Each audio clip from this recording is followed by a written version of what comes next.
Bore da gyfeillion a throeso I Bwyllgor Archwilio Iechyd a Gofal Digidol Cymru. Good morning and welcome to the Digital Health and Care Wales Audit and Assurance Committee. Joining us during the course of the morning will be our Executive Director of Strategy, Ivan Evans, who's attending to respond to the two audit reviews, Programme Management and National Data Resource. Sam Lloyd, Director of Operations, who will be responding to item 4.24 on service management. And from Audit Wales, Nathan Couch, Michael Whitley, David Tomlin, who are presenting the Audit Wales Committee update, the Auditor General report on cancer services, including the Welsh Government management response, and the annual audit plan and audit inquiries letter. And Martin Lewis will be joining his colleague Stephen Cheney to present the IT audit review reports, item 4.2. Please be advised we are holding today's meeting virtually on MS Teams. The committee is being recorded and will be posted in due course on DHCW's website. And as usual, today's committee papers are available for members of the public to access on DHCW's website. We are planning to finish today's public session by about 12:20. We'll have a short break then before the private session, which is scheduled to start at 12:30. We'll also be having a 10-minute comfort break between sections 4 and 5 of today's agenda.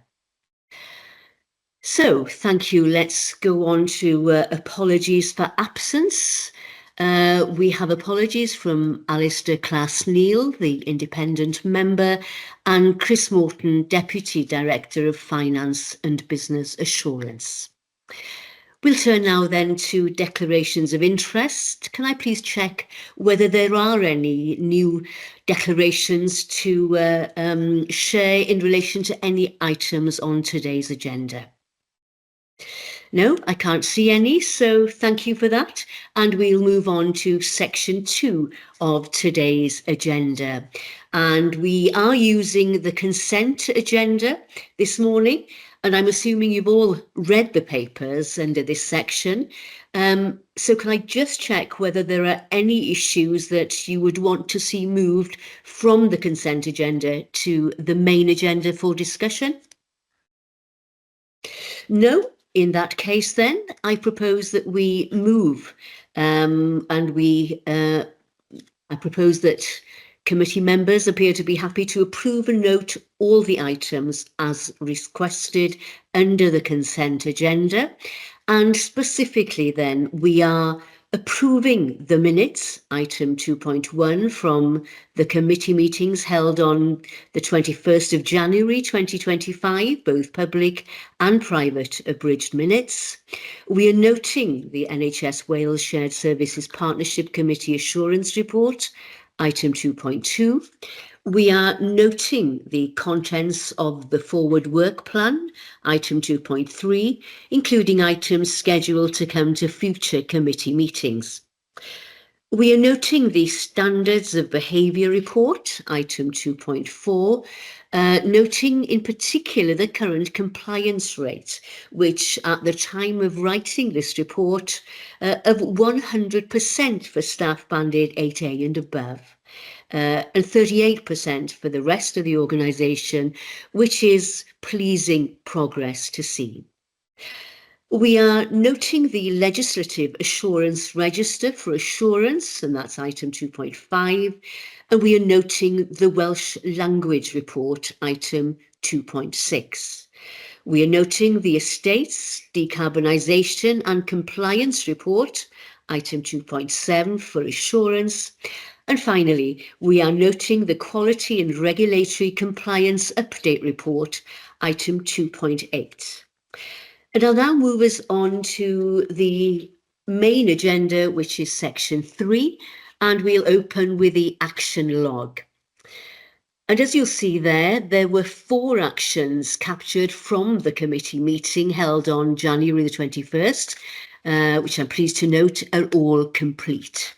So unless there are any questions relating to the action log, I propose that we note the status of the action log, and then we'll move on to the substantive committee business and to agenda item 4.1.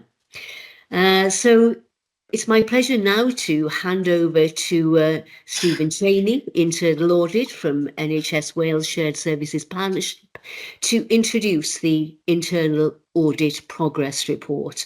And he'll be joined by his colleague Martin Lewis, who will also be presenting some of the audit reports before us today. Stephen, close up. Thank you, Chair. Good morning, everyone. Martin's he's overrunning in another meeting at the moment, so I'm hoping he will be able to join us in due course. If not, I should be able to provide an overview and answer any questions on his work. But in the meantime, I will continue through 4.1 and 4.2 in the hope that Martin does join us in time. So 4.1, progress report. We've, in effect, completed our work for the year, all bar the follow-up audit work that we complete each year, which is an examination of recommendations that we've raised previously, and we assess the status of those. So that is the final piece of work to complete, but everything else has been completed to draft report stage at least. So with that in mind, we're either at final report stage for all audits, or two of the reports were at draft report stage. It was just a timing point and didn't quite get them over the line for this committee, but we didn't want to rush through them. So it was important that there was time to consider that output. Nonetheless, we are in a good position, and we've, as you'll see later on, we've completed the draft plan for next year as well, and we're beginning to turn our attention towards the opinion for 24-25 as well. And with that in mind, as in previous years, we are looking at a draft position, so subject to change, of course, but given the status of the current work, it's a reasonable degree of confidence. We're looking at reasonable assurance overall again this year. There have been a number of substantial assurance reports, but that's decreased compared to previous years. We always expected that as we moved into more business as usual and operational performance. So we'll get a reasonable assurance based upon the work completed to date, and we will be continuing through that process to issue the draft report, draft head of internal audit opinion very soon. As it stands currently, we have 2 allocated substantial assurance, 9 reasonable assurance, and the report which will be discussed within the private session as well, but predominantly substantial reasonable assurance and 1 advisory review. So overall, it's a positive position. So that's our draft position at this point in time. Work is completed, and once the draft plan has been agreed, we will be moving into next year's plan as well. So I'll pause there, just invite any questions or queries on the progress reports specifically. Thank you, Stephen. As you say, we've seen a deterioration, I think were your words, in terms of the number of substantial down to reasonable. But as you say, that is expected in a relatively new organisation such as ours. Is that something we should be concerned about? I assume not from your comments. No, absolutely not. Within some of the analysis we've done as part of the planning, DHCW compared to other comparable trusts within NHS Wales and compared to the health boards more widely, is still in a more positive position in terms of audit output. So I don't think there's anything to be concerned about. It would probably be more worrying if you had no limited assurance reports ever and it was substantial.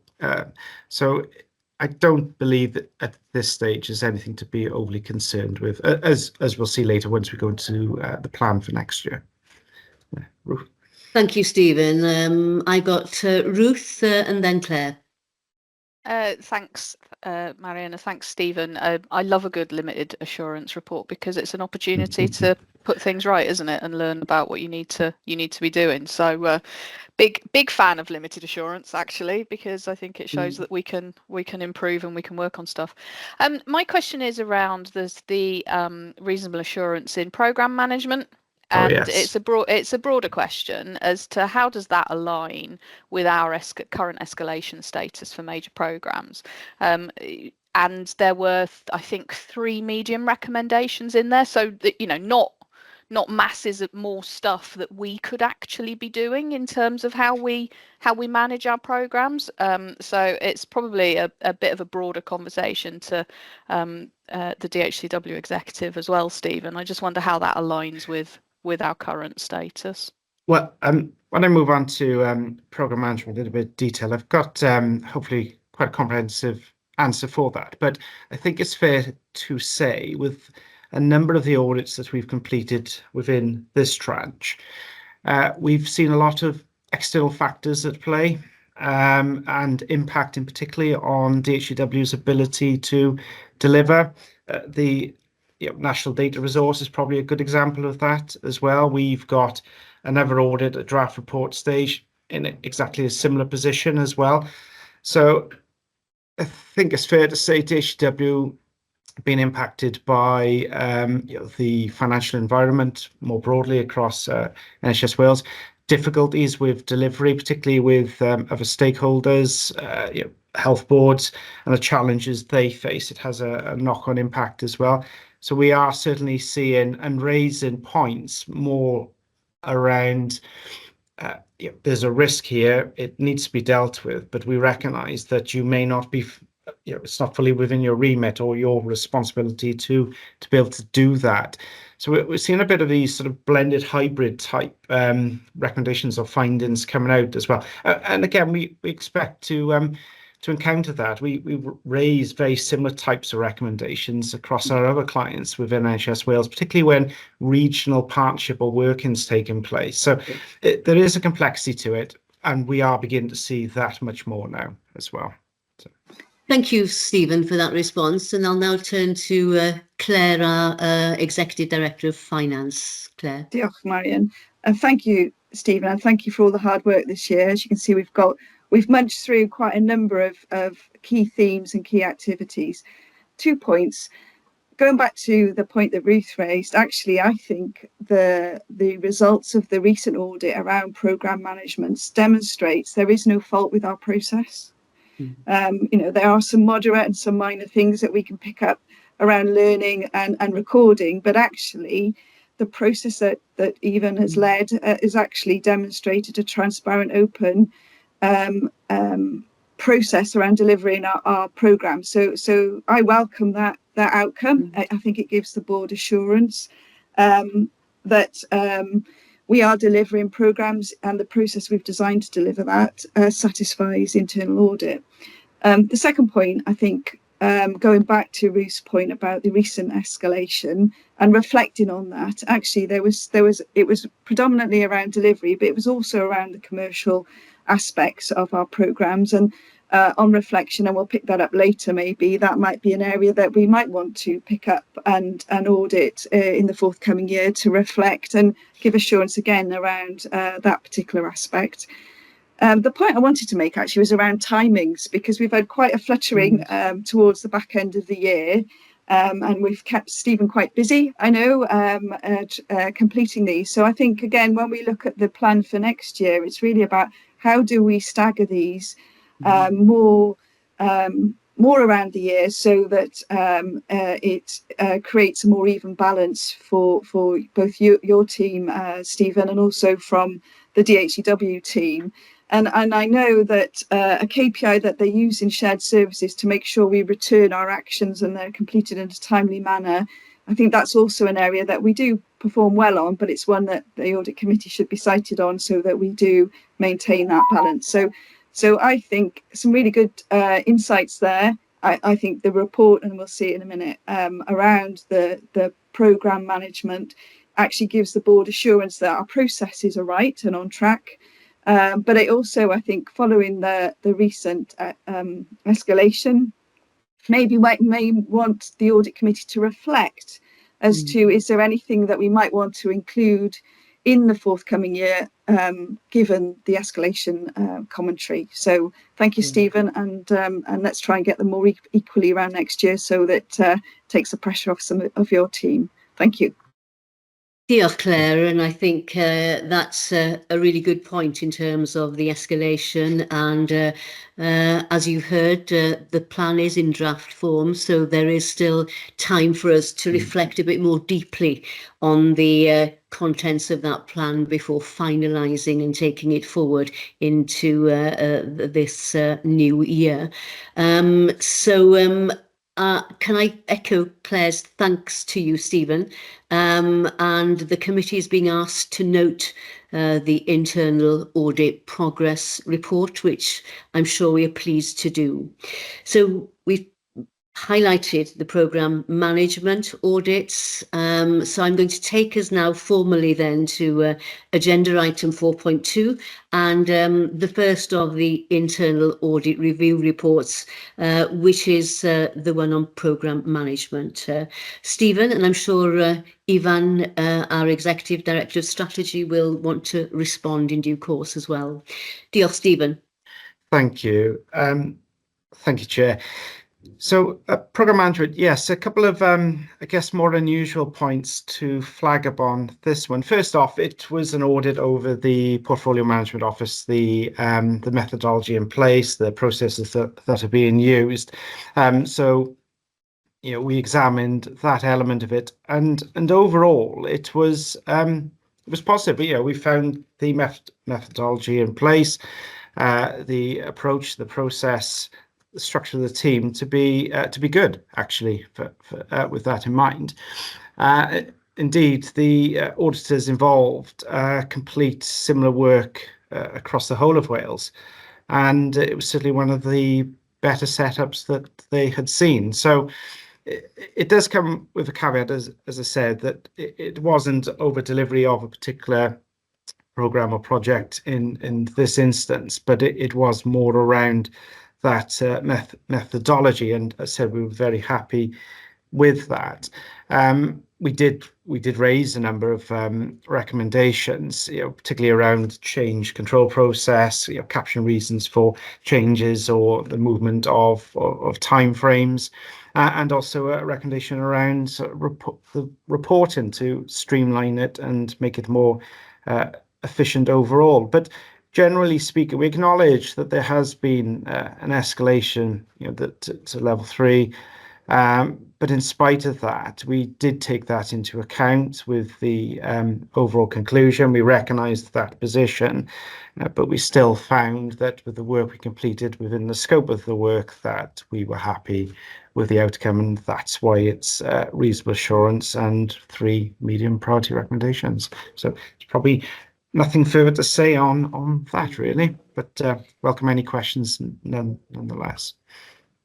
Diolch, Stephen. Ivan, would you like to come in at this point then, if you will? Diolch yn fawr, a chroeso. Certainly, diolch yn fawr iawn, Marian. Well, the headline, obviously, I'm glass half full in every circumstance, but it's easy to be glass half full, I think, on this one. But so I just put a bit of context and maybe some reflection on it. We were really keen to have, I was really keen to have this in the audit plan for the year, because the whole governance arrangements that we put in place around portfolio management, all the way up to the Programmes Delivery Committee, were new from November 2023. So we were about a year in, and this is a sense check and a bill of health, and having an independent set of eyes to look over the work and the processes that we put in place. So I'm very grateful to the team, to the audit team, but also to our internal teams for the work that they've done to put these processes in place. I'm very pleased to see the reasonable and substantial assurance that we've had on the processes and structures that we have in place. I think my take on what governance is has probably evolved over the last few years, heavily informed by learning from moving from government into the NHS. And I probably used to think that governance was process, and now I'm probably more in the space that governance is about decision making.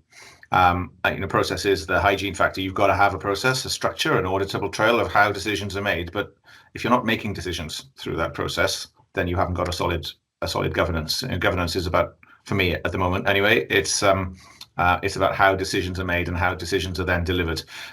So I think for DHCW internally, as the internal audit report says, we have those processes in place. There's some tightening up we can do about lessons learned. There's some tightening up we can do about simplifying everything that we do, because we've got quite a few layers there, again, strongly in line with our strategic objectives as an organisation. The decisions that run through this, I think, are the key thing for us to reflect on over the next 12 months. We've been, as an organisation, a part of DHCW has been escalated in the domain of major programmes, and nearly all of our major programmes are national collaborative programmes with very complex stakeholder relationships that are quite volatile sometimes. And there's a balance between the clarity of the Welsh Government's policy direction, the local pressures that are on each of the individual delivery partners, our remit as a national delivery organisation, and the mechanisms that we have in order to lock in decisions that stick, that last. I think there's room to improve on that area, which government has recognised. The Cabinet Secretary referred to it in a speech he gave yesterday, actually, to the senior group of the NHS, about how do we manage collective decision making. I think we're very good at collaborative working, maybe not quite as good at collective decision making. So I'm reassured we've got the right structures in place. I'm particularly reassured about the transparency and the openness with which we work at the national level. We will now be working closely with government and with our delivery partners to respond to the escalation of major programmes and understand in detail what government is looking for and expecting, and what it can do to support us. And that's the final thing I think I'd welcome, that on the floor of the Senedd and yesterday in the meeting or in the sort of conference forum summit, the Cabinet Secretary was really clear that he saw the Welsh Government's role as supporting DHCW to lead the management of these complex major collaborative programmes. Really good progress over the last year. Really good to get a reasonable and a substantial endorsement of that. We will work the management actions there to tighten up the few areas there, and over the next 12 months we'll work with government and partners to focus on how decisions are locked in through that structure in a tighter way, so that we can be de-escalated, I guess, as an organisation, which is obviously a very desirable thing from my perspective. Diolch, Ifan. Thank you for your reflections. It's really very helpful.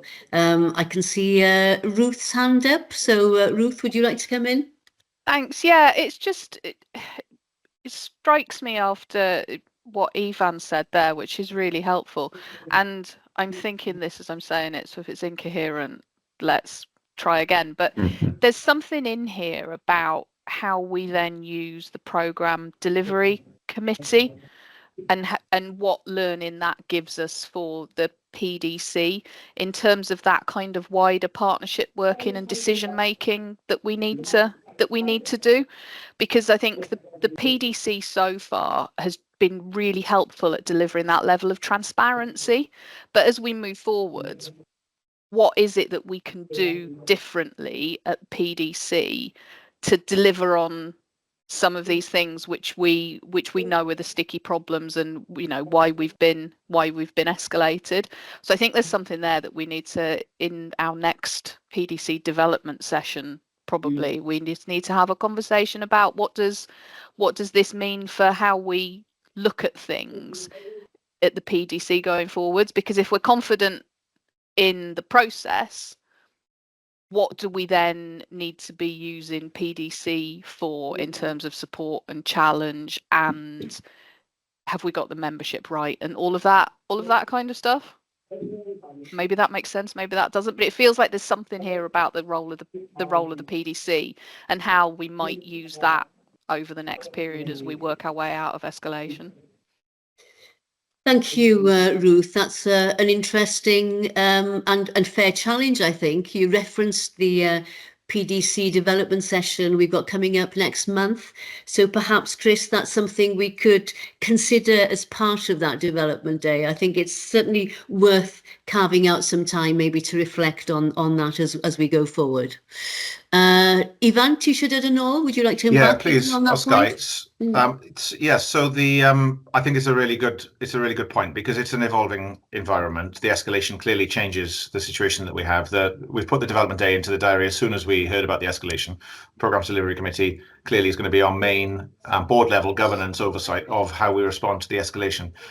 There are things going on at the national level as well. So we operate within the scope of DHCW. There's a pretty strong rule across the NHS in Wales that organisations are not accountable to each other. They're all accountable to the Welsh Government. The Welsh Government completed a review of digital governance just coming up to Christmas, recommendations in January. A part of that is a new Digital Governance Leadership Board, which will meet, we understand, for the first time on the 8th of May. And currently we understand that the Minister will be chairing that group herself. I think that is really helpful in terms of trying to bring together at the level one above DHCW, the collective level where we are.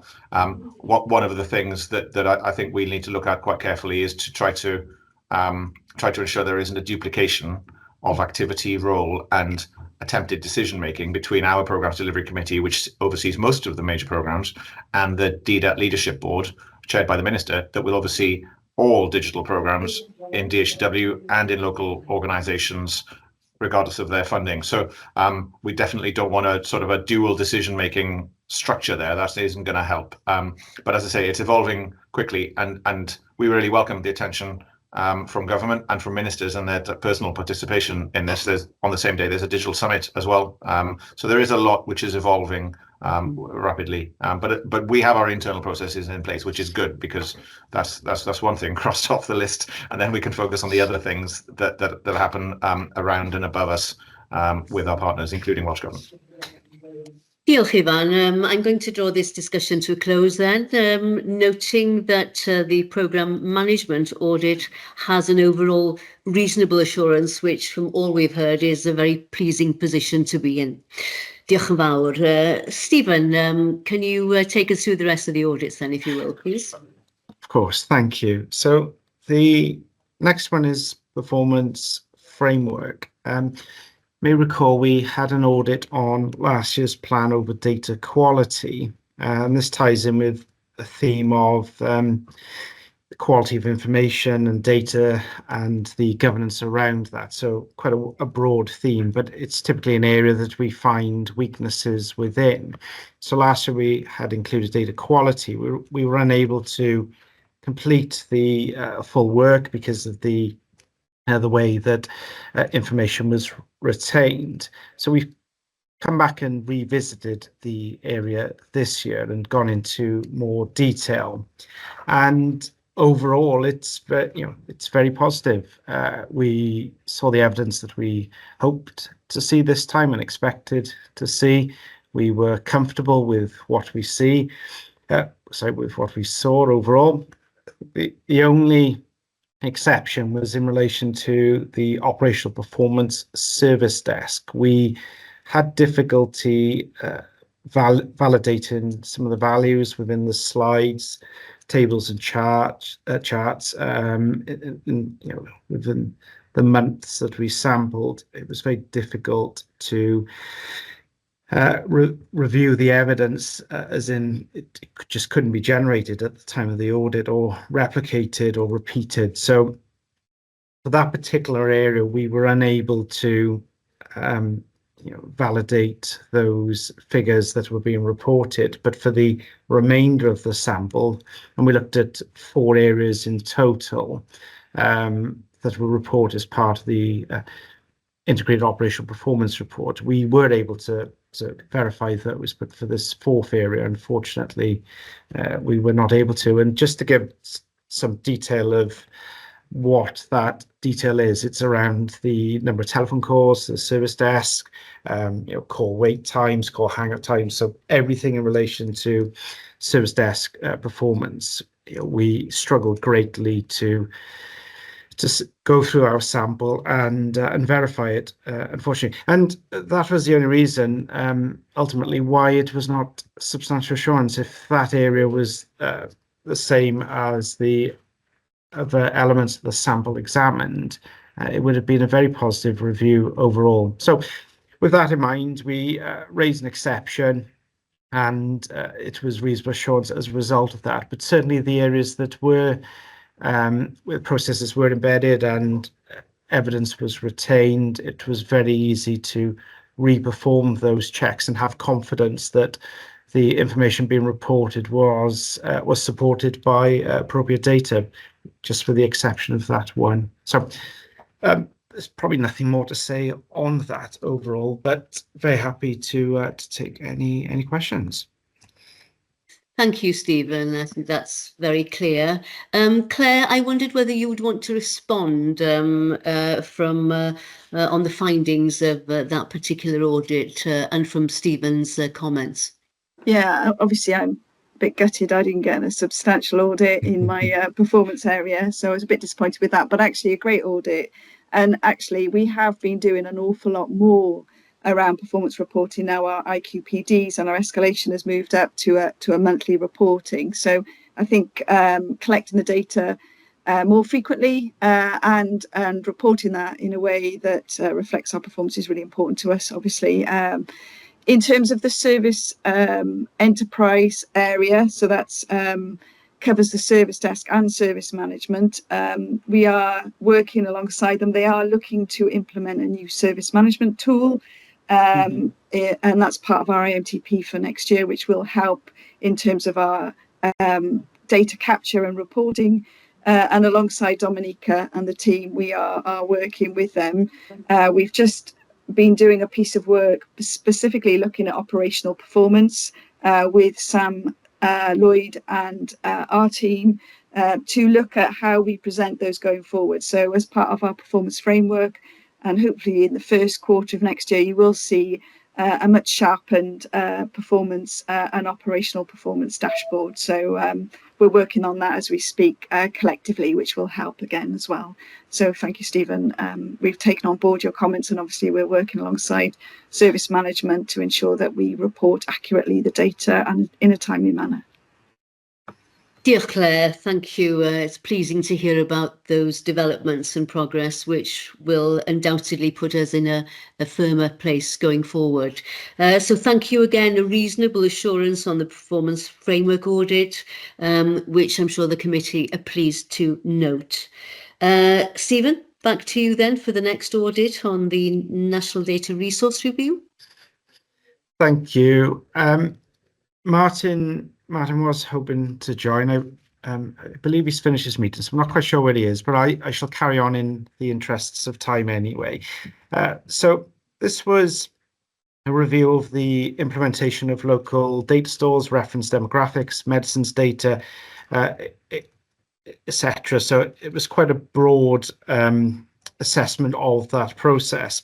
I think overall it's quite an interesting report because tying into the earlier point around matters that we've identified that are not easily resolvable or within the remit of the programme itself. We have a couple of examples of that. So it's very much with that in mind that it is reasonable assurance overall. The programme is doing what we would expect it to do, but the two high priority findings in particular relate to the funding arrangements and the instability caused by that. And the impact of that is phase 3 deliverables moving into phase 4. But in spite of that, we found appropriate internal monitoring processes in place. So as we said, as I said, what we would expect to happen is happening, and it's for that reason it is reasonable assurance overall. The other key point that we flagged up was around the use of personal data and restrictions in place on that. We've highlighted that it'd be difficult to maximise the benefits of the programme without full access to that data. And we understand completely the reasons for the restrictions. GDPR is an important consideration, but there's probably some further work to be done there to maximise those benefits. And that was it, really. Those were the two key points coming out. Oh, as it happens, Martin has just joined. So, Martin, I'm not sure if you caught what I just mentioned, but it was on the NDR, and I just gave a quick overview. I don't know if you wish to add anything quickly. I would just call the end what I was saying, but it sounds like we're going to touch on the key points to the data use and that. So, sorry for being late. Oh, no, thanks, Martin. So yes, that was it really. So welcome any questions. Thank you, Stephen. And there's a familiar theme arising here, isn't there, in terms of the instability arising from funding uncertainty and the impact thereof. Ivan, would you like to respond as this is your area? Diolch. Yeah, so I think, diolch, Marian. As Stephen said, this illustrates some of the points we were talking about in terms of the programme management, which and from a management perspective, it was quite difficult to work out quite how to respond because the two high priority actions effectively are both for Welsh Government, ideally supported through a consensus collective decision from health boards on information governance and data sharing, but Welsh Government policy leads, and I think that is really important. Again, I was really keen to see this in the audit plan. The NDR is a flagship programme for us in DHW, and it's a flagship programme for the NHS in Wales. It's a really important part of the national target architecture that ministers are very keen to see us develop. It's the most advanced and most developed in terms of its development and progress. It's the furthest forward of the future architecture that we want across NHS Wales, and it is kind of just over halfway through a 10-year programme of multiple 2-year phases. So a week ago, it started phase 4. Throughout phase 3 of the funding runway for this, in some ways, primary, the main, most prominent, most important program that we have was on a 3 or a 6 month sort of rolling runway rather than a 3-year or a 6-year rolling runway, which is kind of what you would want for this kind of very large, complicated, important multi-year program. We understand the reasons for that. It's to do with the Welsh budget position. It's to do with pressures in the wider context and the wider budget at the department and at the whole government level. So everybody is working hard to try to make the best of the circumstances that we are in, and we're engaging with Welsh Government particularly, which is what the management response is, to try to bring as much stability and runway to those areas as we can, and we're working closely with the digital directors peer group across NHS Wales, as well as Welsh Government and the Information Commissioner's Office to see what we can do around stabilising and clarifying the data position. I can't overstate how important that is. We've built a really fantastic and very, very impressive technological platform, but until there's data in it, we can't use it for much. So we've got to get that legal framework to be allowed to flow data from local and national stores into the new national data resource, and it's only then that the value unlocks from the very significant investment over several years that we have. Diolch, Ivan, and you very helpfully outlined the challenges around all of this, very complex. I'm going to bring the Board Secretary, Chris Darling, in before we draw this to a close. Chris? Yeah, Marian. Yeah, I was just going to go back to Ruth's point actually earlier and the challenge around the programme management and the programme's delivery committee development session, because I think the recommendations in this report are probably quite good use cases from a committee perspective, where you've got challenges like this that aren't directly within DHCW's control. What are the mechanisms that we should be using? I think programme oversight chairs previously have been raised by the programme's delivery committee, and that ended up with a letter from the committee chair to the CDO and Welsh Government. I think these are the sorts of things that we should use that development session to explore and perhaps test with partners to see what would the appropriate ways to kind of escalate and discuss these issues. So I just thought I'd mention that, because I think these are two really good illustrations of where and how we need to be clear on escalation routes. Thank you, Chris. So we will indeed come back to these very important and challenging issues in the board development, which seems to be the perfect vehicle to do that. So thank you, Diolch Ivan, for your response, and diolch again, Stephen. So the National Data Resource Review, which we note with its overall reasonable assurance. Diolch yn fawr, and we we move on to the final of the 4 audits, which is service management. Thank you, Chair. I shall pass across to Martin for this one, but I'll note it's reasonable assurance overall as well. Thanks, Martin. Yeah, thank you, Steve. Thank you, Chair.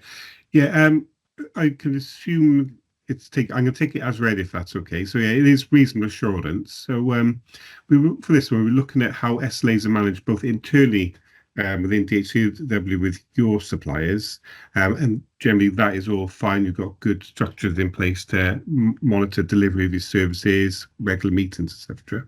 The second aspect was looking at how DHCW manages its SLAs with your customers, if you like.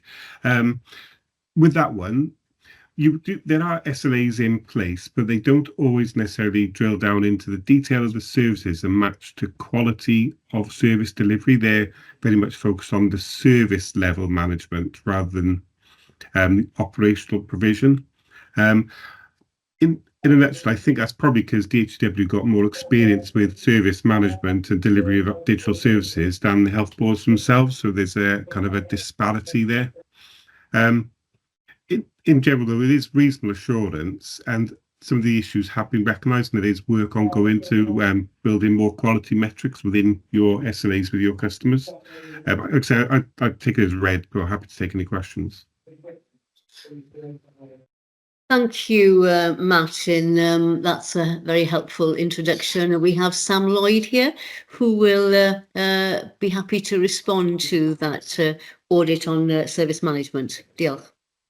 Diolch, Marion, and thank you, Martin. I think this was a really helpful audit, and as you've mentioned, we looked at internal and external SLAs, so SLAs that we are kind of the recipients of, where we contract things from commercial third parties, and then SLAs that we provide to our customers and stakeholders across NHS Wales.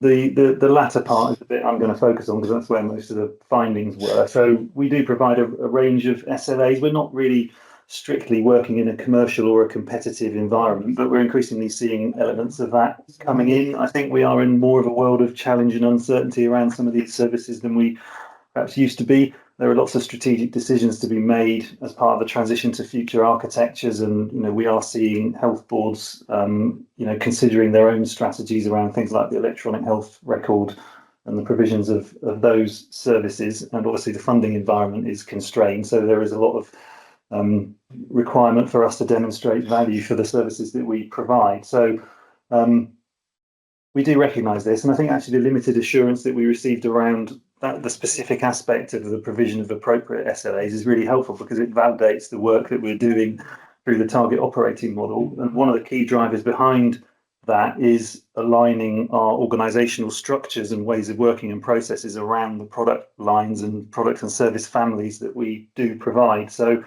a big focus of that is ensuring how those products and services provide value to our customers, how quickly that value can be delivered, and how accurately and effectively we're able to measure it. So we're increasingly going to see, I think, the SLAs aligned around those product families. And, as Martin, you've mentioned, we've already started some of that work because we're providing now quarterly value decks to each of the health boards, which set out some of the benefits and some of the value that those services do provide, and that's now being integrated into the SLA process. I think we saw some early benefit from that. The process this year, whilst it wasn't without its challenges, was actually a smoother process than we've been through previously, and we were able to get the SLAs signed much more quickly than we previously have. So I think it's the process is starting to bear fruit, but there's still a lot of opportunity for improvement. We look forward to taking that forward over the next 12 months, and we're in the process now of kind of doing a bit of a lessons learned on last year's SLAs, and then what we need to do in order to continue to improve that process and start that now rather than waiting until we're kind of coming towards SLA signing time again. Mm-hmm. Diolch, Sam, that's very helpful. I'm going to bring Claire in now, if I may. Claire? Yeah, I would say that the internal audit report is helpful and it did resonate. So I like the differentiation between an SLA and an OLA because I think it quite accurately reflects the space that we've occupied. because we are a very technically minded organisation, and that's what our stakeholders tell us. So I would echo Sam's sentiment. We have tried something different this year alongside the new service enterprise to really demonstrate more of a service rather than an operational approach. And we, as Sam alluded to, we are having a learning session to capture and reflect because of the feedback we had from health boards. It really worked in some health boards more than others to position the SLA and ensure a timely payment. And I think it changed the conversation with many health boards. So it definitely going into an SLA rather than OLA will really help DHEW. So I would echo that it helps us focus and really capture that. And actually it links very nicely to building our future, because we want to have a more service-led, product-based delivery model, and getting this right and having the right measures, which links to the performance framework, will really help demonstrate the value that DHEW brings in the system. So Sam and I are working hand in hand in this one with the service management team, with the finance teams, to really start trying to change our mindsets in this space, and really actually engage with our more challenging customers to help them help us shape how we demonstrate that value in a way that they will feel happy, dare I say it, signing that SLA next year maybe. That's the real test, I think, in this. But yeah, we've made some great progress, but we've got some progress to make in this area, and we're working to achieve that over the forthcoming year. Diolch Claire, so good progress, more to do, but clearly very, very helpful audits, which we're very grateful for, Stephen.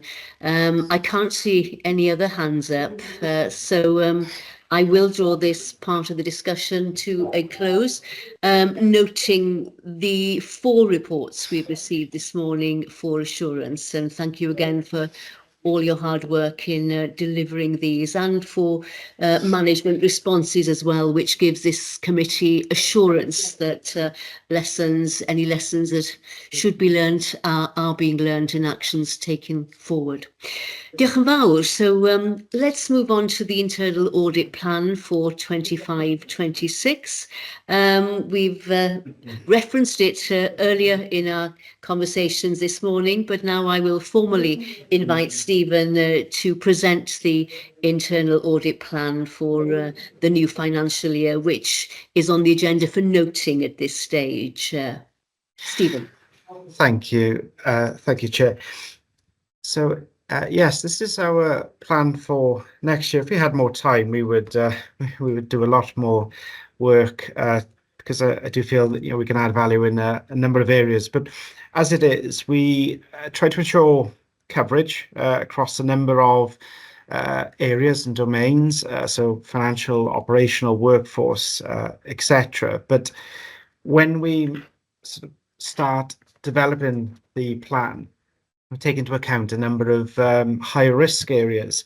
And one of the exercises we complete to undertake this is a review of what we found across other NHS Wales organisations, including similar size organisations and health boards as well. And generally, we find consistency in the type of themes, risks that we identify across all of our clients. I mentioned earlier, information, data quality and data accuracy is a high risk or theme that we come across within our work. So it's consistent across both similar sized organisations and health boards as well. The one difference compared to health boards is probably more in relation to policies and procedures. So health boards, typically we find or we raise recommendations or matters arising over policies and procedures. It could be policy procedures out of date, it's not consistent with legislation.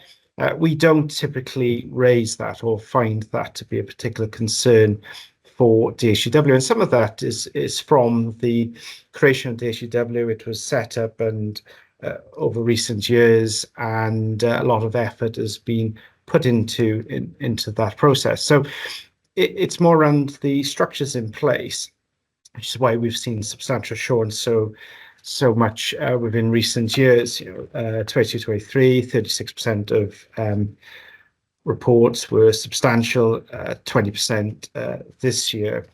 So we begin to see that move into operational delivery. So it's very possible we will see a similar pattern emerging as we've seen across the rest of Wales. So I mentioned policies and procedures. Reporting is another common theme that we identify around escalation of matters. Contractuals, a key one for DHEW as well, which is number 4 on our list. But interestingly, financial management and control, whilst it's number 5 on DHEW's list, and indeed number 5 in terms of recommendations, matters arising that we've raised previously, it is a more prominent concern for DHEW, which is why we've included sustainable funding, particularly around DPIF, for this year as well. So we've taken a lot of these factors into account. And this is just one facet of probably about 10 or 11 different aspects that we consider. But it is similar to the audit selected. So sustainable funding, we've got our first review of the information governance framework and adherence to that. It's a review that we've done across other clients on a regular basis. It's the first time we will be picking it up for DHEW. So very much with that top theme in mind. Risk management will feature again.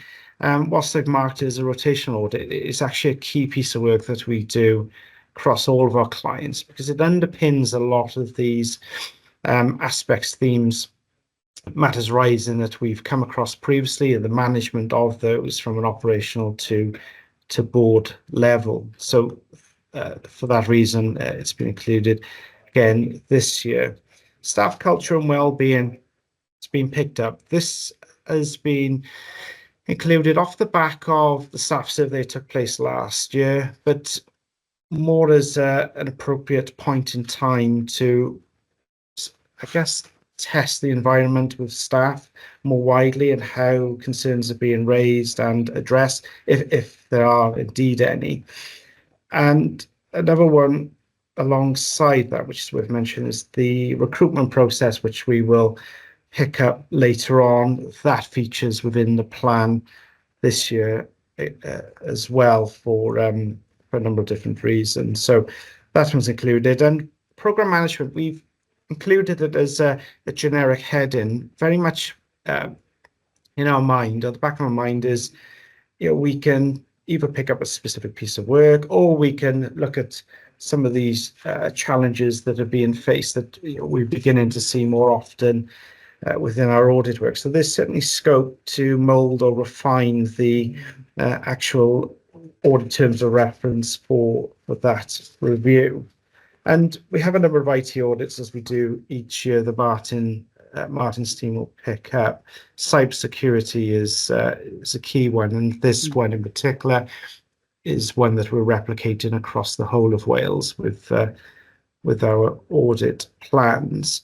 But otherwise, it's some work around ongoing deliverables to align with either delivery or approaching delivery of those programs of work.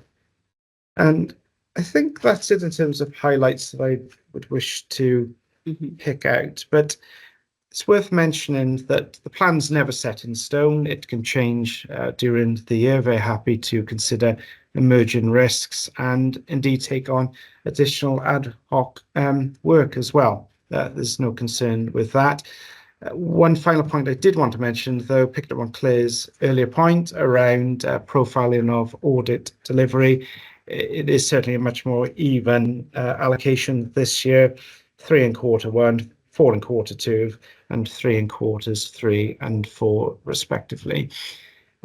So it should allow a more even through flow of work. Indeed, we will actually be looking to start this work over the coming weeks as we move into 25-26 as well. But yes, very happy to take any questions.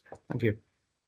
Stephen, diolch yn fawr. And as independent members, we have had the opportunity to meet over the last few weeks to discuss the draft audit plan, which has been very, very helpful indeed. So a more even delivery, as you say, but not set in stone. So there are still opportunities to refine and to review the plan as new issues arise, perhaps during the course of the year, and perhaps in the light of the recent escalation as well.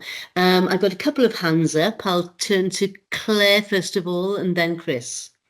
So, thank you, Chair. Stephen, I really like the analysis that showed where we were in relation to the rest of the NHS in Wales, which has helped inform some of our thinking around the plan. I really like that transparency, and it was really helpful. In terms of the plan, just some reflections from me. I think it's a great plan and it's well structured and well positioned. I just wonder, given the focus on delivery more than the process, and actually on some of the points that were raised in the recent escalation around commercial, for example, that we might want to just tweak that to have a look at how we could incorporate some of those points in the plan.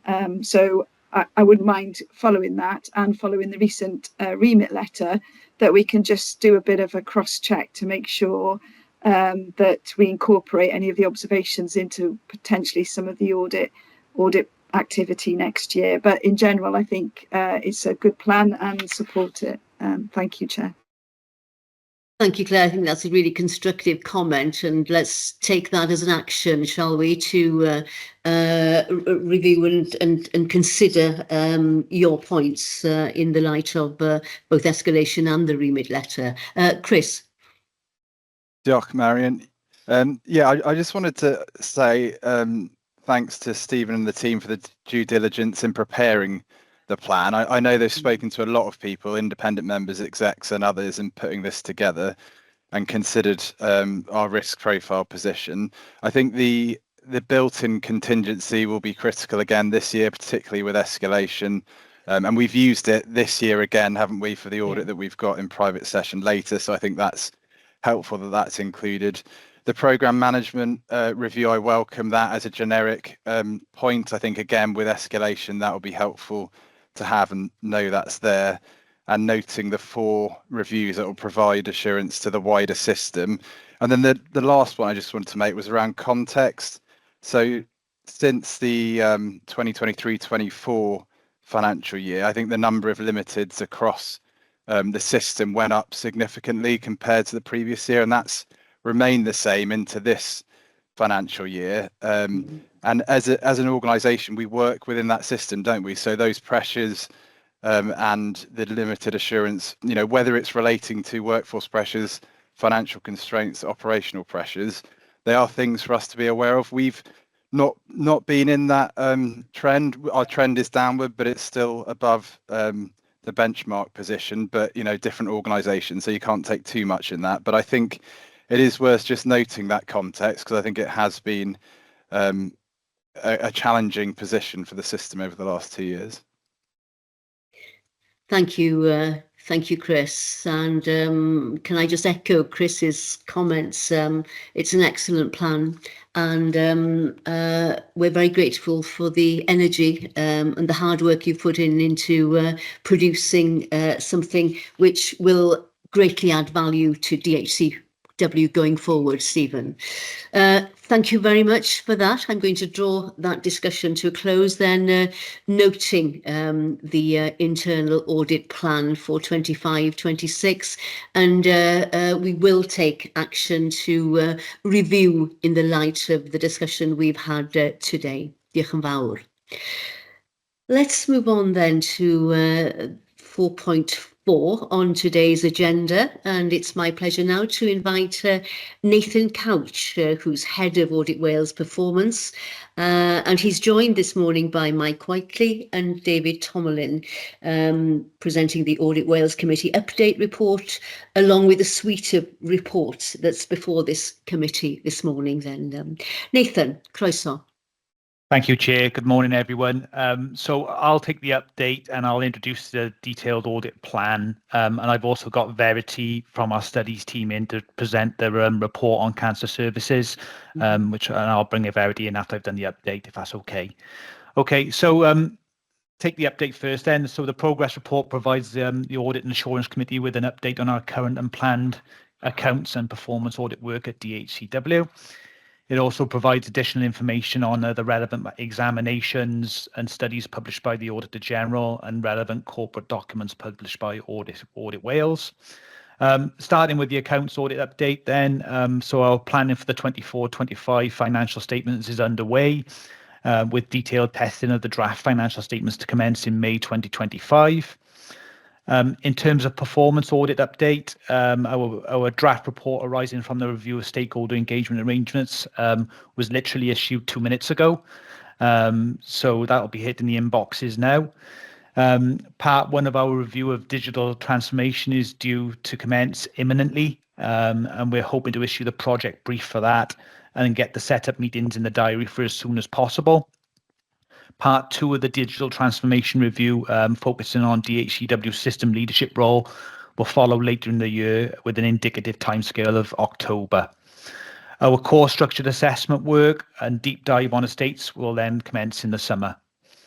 In terms of the relevant examinations, Exhibit 3 and 4 in the update provides links to those published by the Auditor General and additional information published by Audit Wales since the last committee update.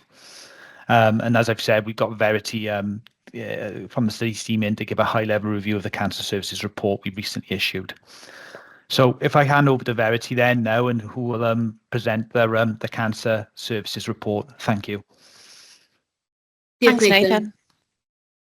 Sorry, Chair. I was just going to say, no, thank you, Nathan, and welcome, Verity. Thank you.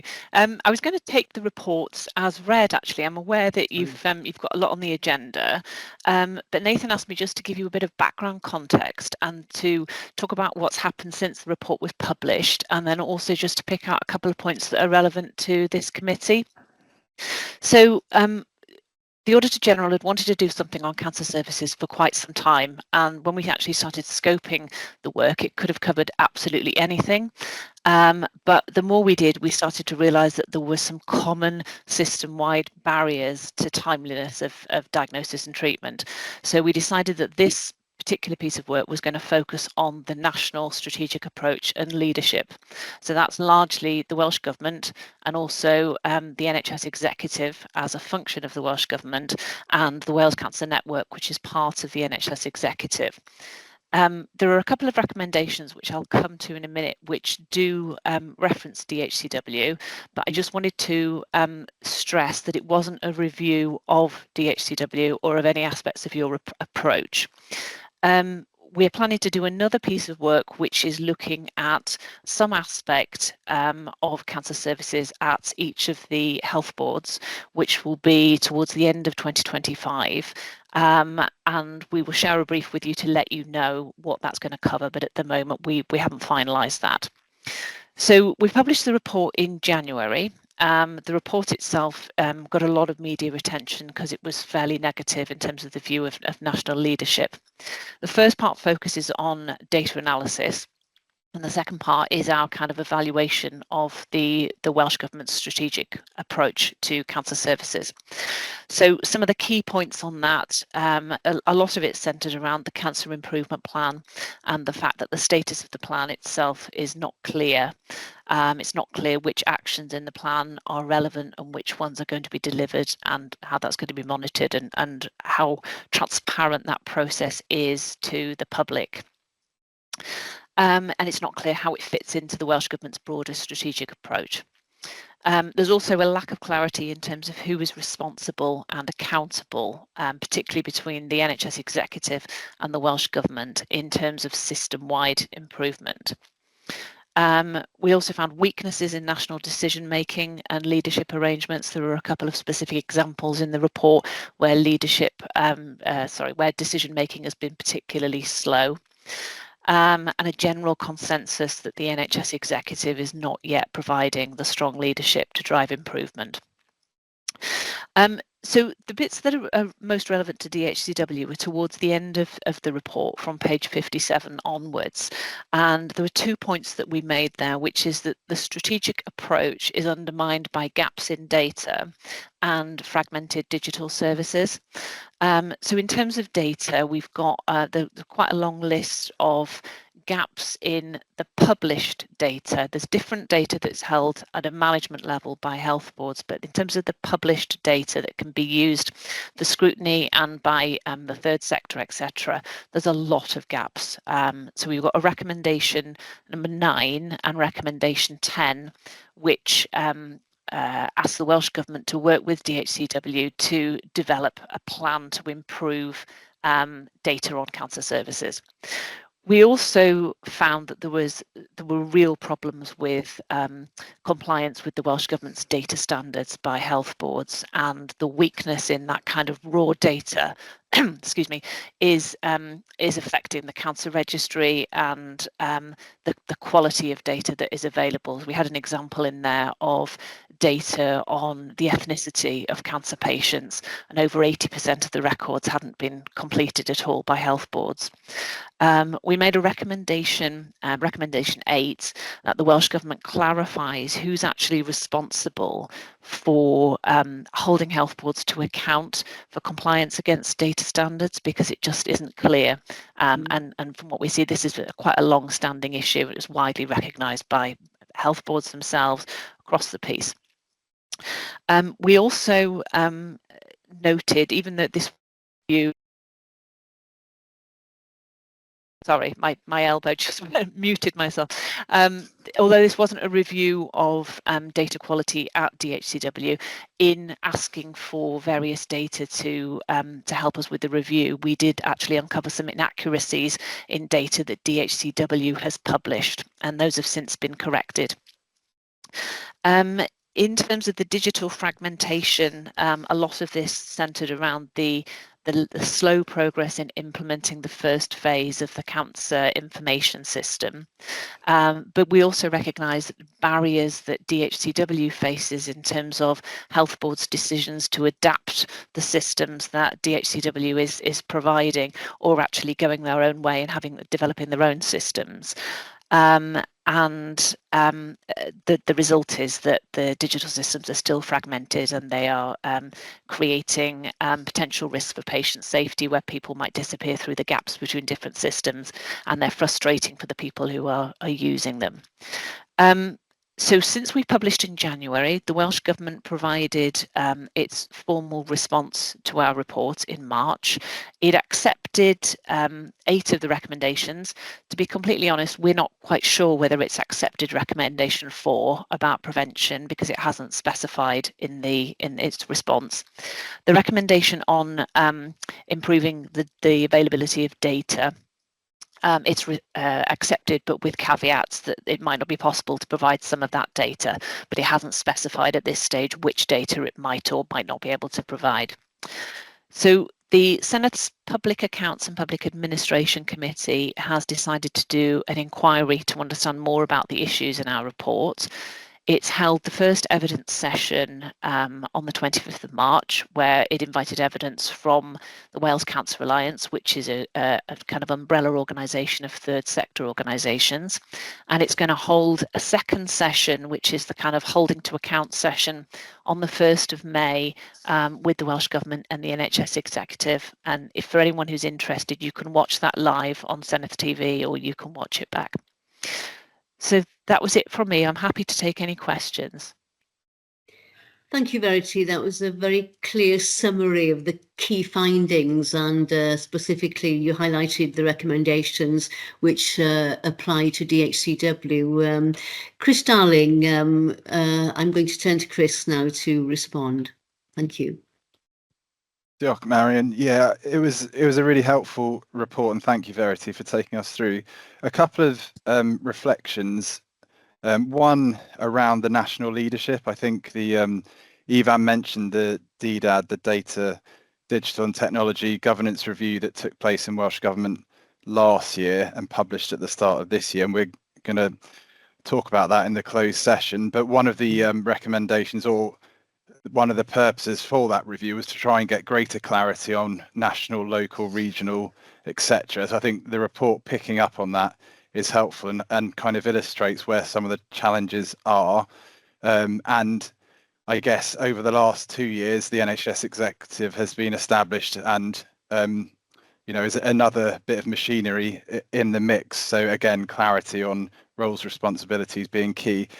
My main comment was actually on recommendation 8 around data standards, because, I was going to note of the recommendations, which are, for Welsh Government, 4 with the Chief Digital Officer. So the majority of the exec team recommendations sit in that portfolio. But one in particular, recommendation 8, it says only Welsh Government can mandate standards. But then later on in the management response, DHCW and other regulators should report to Welsh Government significant failure to comply. So this is an area that I do feel there's a lot of ambiguity, and where and how is the policing happening? I'm not clear on that. I don't know if Verity or Ivan knows any more from a policing perspective, but it seems like a critical area to focus on. Shall I let Ivan come in and then I'll give you my... Okay, Ivan, feel. Yeah, so the word policing is interesting. I mean, for sure, DHCW is not mandated and doesn't have statutory powers to police the system. I think for me, certainly, and this comes from the Welsh Emergency Care data set from experience over the last 12 months from my learning, I guess, from the Welsh Emergency Care data set and from digital maternity, it helps to distinguish between records standards, that is the definition of the data that you want to be able to store in the system, however it is collected by different organizations through different systems, and then reporting standards, how that data is reported. And in order to meet both of those, obviously you need an appropriate and usually quite rigorous approach to collection. Otherwise, you're in the position of, you mentioned ethnicity, Verity. It's been in the data standard for over a decade, and yet it's not collected in the front end systems, and so it doesn't inhabit that framework of data that we have. I think there's a long established and effective mechanism for the Welsh Government mandating of data standards across the NHS through, we will undertake the drafting of standards, we will lead on the consultation across the system. Those are assured by the Welsh Information Standards Board, and then they are mandated effectively through a data standards change notice, and sometimes reinforced further through a Welsh Health Circular from Welsh Government or through correspondence from Welsh Government. So the governance process is very clear there. What is not clear is who monitors compliance with the collection and the reporting of that data. In the report, the management response drafted by Welsh Government says the Welsh Government expects organisations to audit themselves against the standards. Reasonable expectation, but expectation is not a compulsion. And expects DHCW to deliver a quality assurance and review process. We haven't had engagement with government to understand the detail of what it is that they are expecting. So that would be the next step. And coming back to the comments that we made about National Data Resource and others, I think we would anticipate working closely with Welsh Government and with delivery partners and health boards to make sure that that quality assurance and review process is co-designed, rather than some perception that DHCW just creates a big stick to beat others. We are strongly committed to collaborative working in this area, as we are in others, through our stakeholder engagement activity, which was mentioned just a moment ago. It did land 20 minutes ago in my inbox. So I joined up working. So we look at that to clarify what the government as understanding is. I think we all recognise there's room to improve the way in which data is consistently collected and reported. Diolch, Ivan. Before, I don't know whether you want to add anything, Verity, but I got a question from Madeline Bryan-Jones as well. Perhaps I'll take that first in case it applies to the wider recommendations. Madeline. Diolch. Thank you, Marion. Thank you, Chair.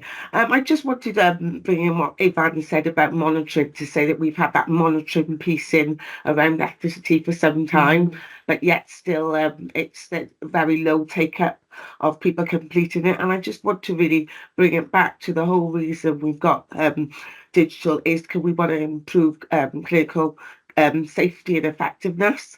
And I feel that there's a whole piece around here about the importance of this sort of monitoring, so that we can actually target services where we need it. And I feel that without stressing the importance of it, that's why it's not going to be given the sort of the status that it actually needs in this area. So for me, there's it's a effectiveness piece around it. And if you don't identify needs, and those needs will be around often ethnicity, then how do we know that we're targeting the resources effectively with very finite resources that we've got at the moment? So it's just really, if you can't demonstrate either way, either in a positive or a negative way, if you haven't got that information. That's just the point I wanted to make. And just wondering, there has been some recommendations, but ultimately who is going to be charged with making sure that the importance is highlighted to actually improve that information, because it's always been there, and if people are still not doing it, there's a whole piece around why they're not and how we're going to improve that over time. So Chair, and thank you very much, Verity, for that piece as well. Thank you, Marilyn. So, the ambiguity and the lack of accountability around it on this particular reporting point. Verity, would you like to come back on it at all? Yeah, I was just going to say that I would expect the session that the Public Accounts and Public Administration Committee does on the 1st of May to pick up on this, because for us the key question is not quite so much about the monitoring of compliance, which the response had said, we would expect bodies to be monitoring that themselves. It's more about the holding to account and the recognition. We've done our part. We've said there's a problem. We've identified the ethnicity as being a particular example. So what happens? This is across the board. This is a problem that's common to all health boards. What's going to happen as a result of it? So I would expect some focus on that on the 1st of May. Diolch, Verity. And finally then on this agenda item, Claire. So firstly, I found the report quite difficult read, actually. I mean, to sit and really eye-opening and learning, 4 out of 10 people could avoid having cancer with preventative actions. That is an astounding number of that's a real opportunity in Wales if we could tackle that area.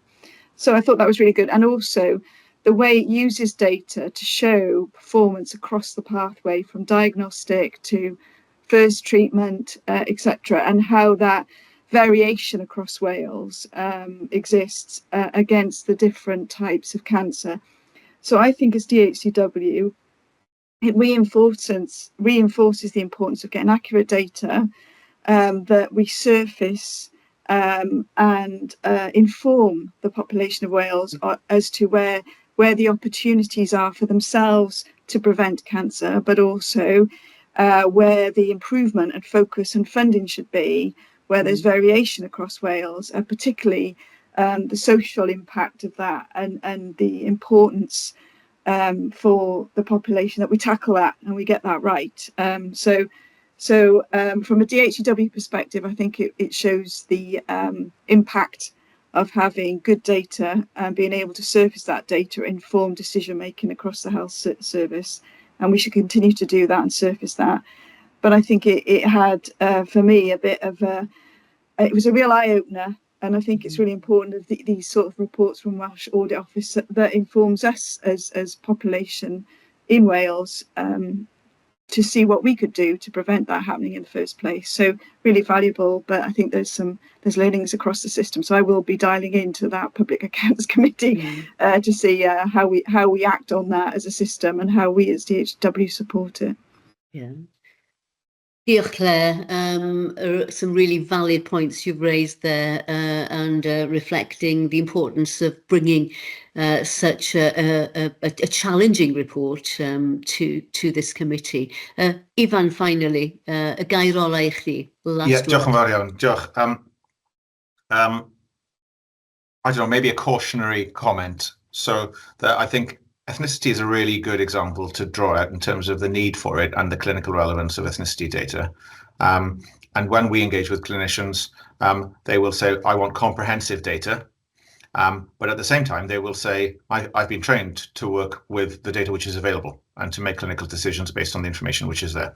And the risk is that we create, and we have in the past created, forms that collect comprehensive data, and we deliver those to the clinicians, and then they say, I can't use this. It takes me 35 minutes each time for each patient to fill it out. It's disproportionate. And we've seen that in some of our field engagement on how electronic health records work in other systems.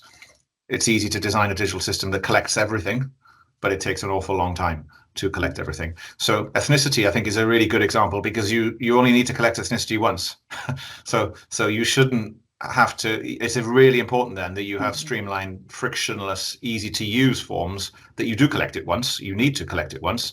But you don't want to collect it every single time, because that will make clinical practice very, very difficult. And there's lots of other areas where we need to be very considered in terms of what is in the front end form, what data are we collecting to get the correct balance between how clinicians practice on the ward, sometimes under a lot of pressure and urgency, against the need to have as much information as can realistically be available. So that is a constant tension that we are running to, and there's no easy answer one way or the other.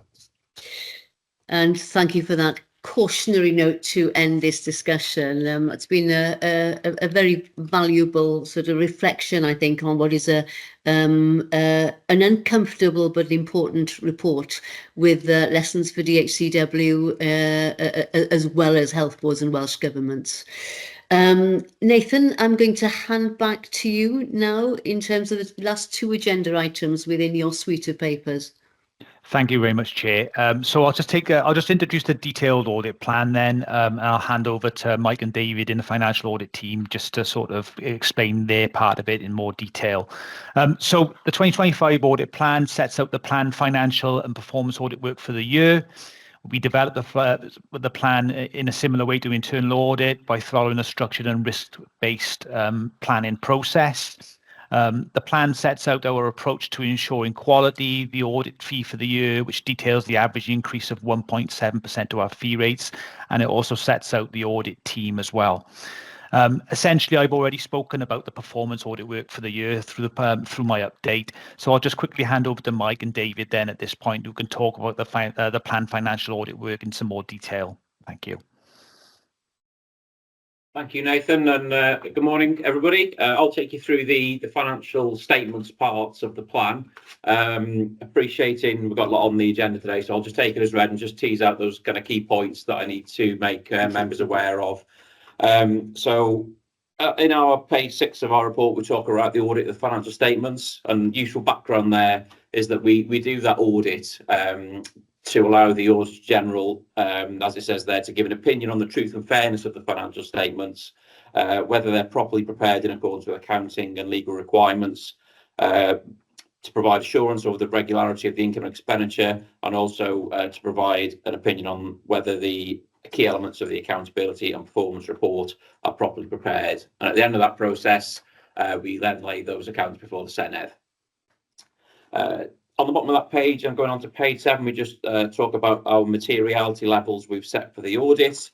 And on the top of page 8, just highlighting those areas where we set, understandably, a low level of materiality in respect of remuneration disclosures and also related party disclosures, given their heightened public interest.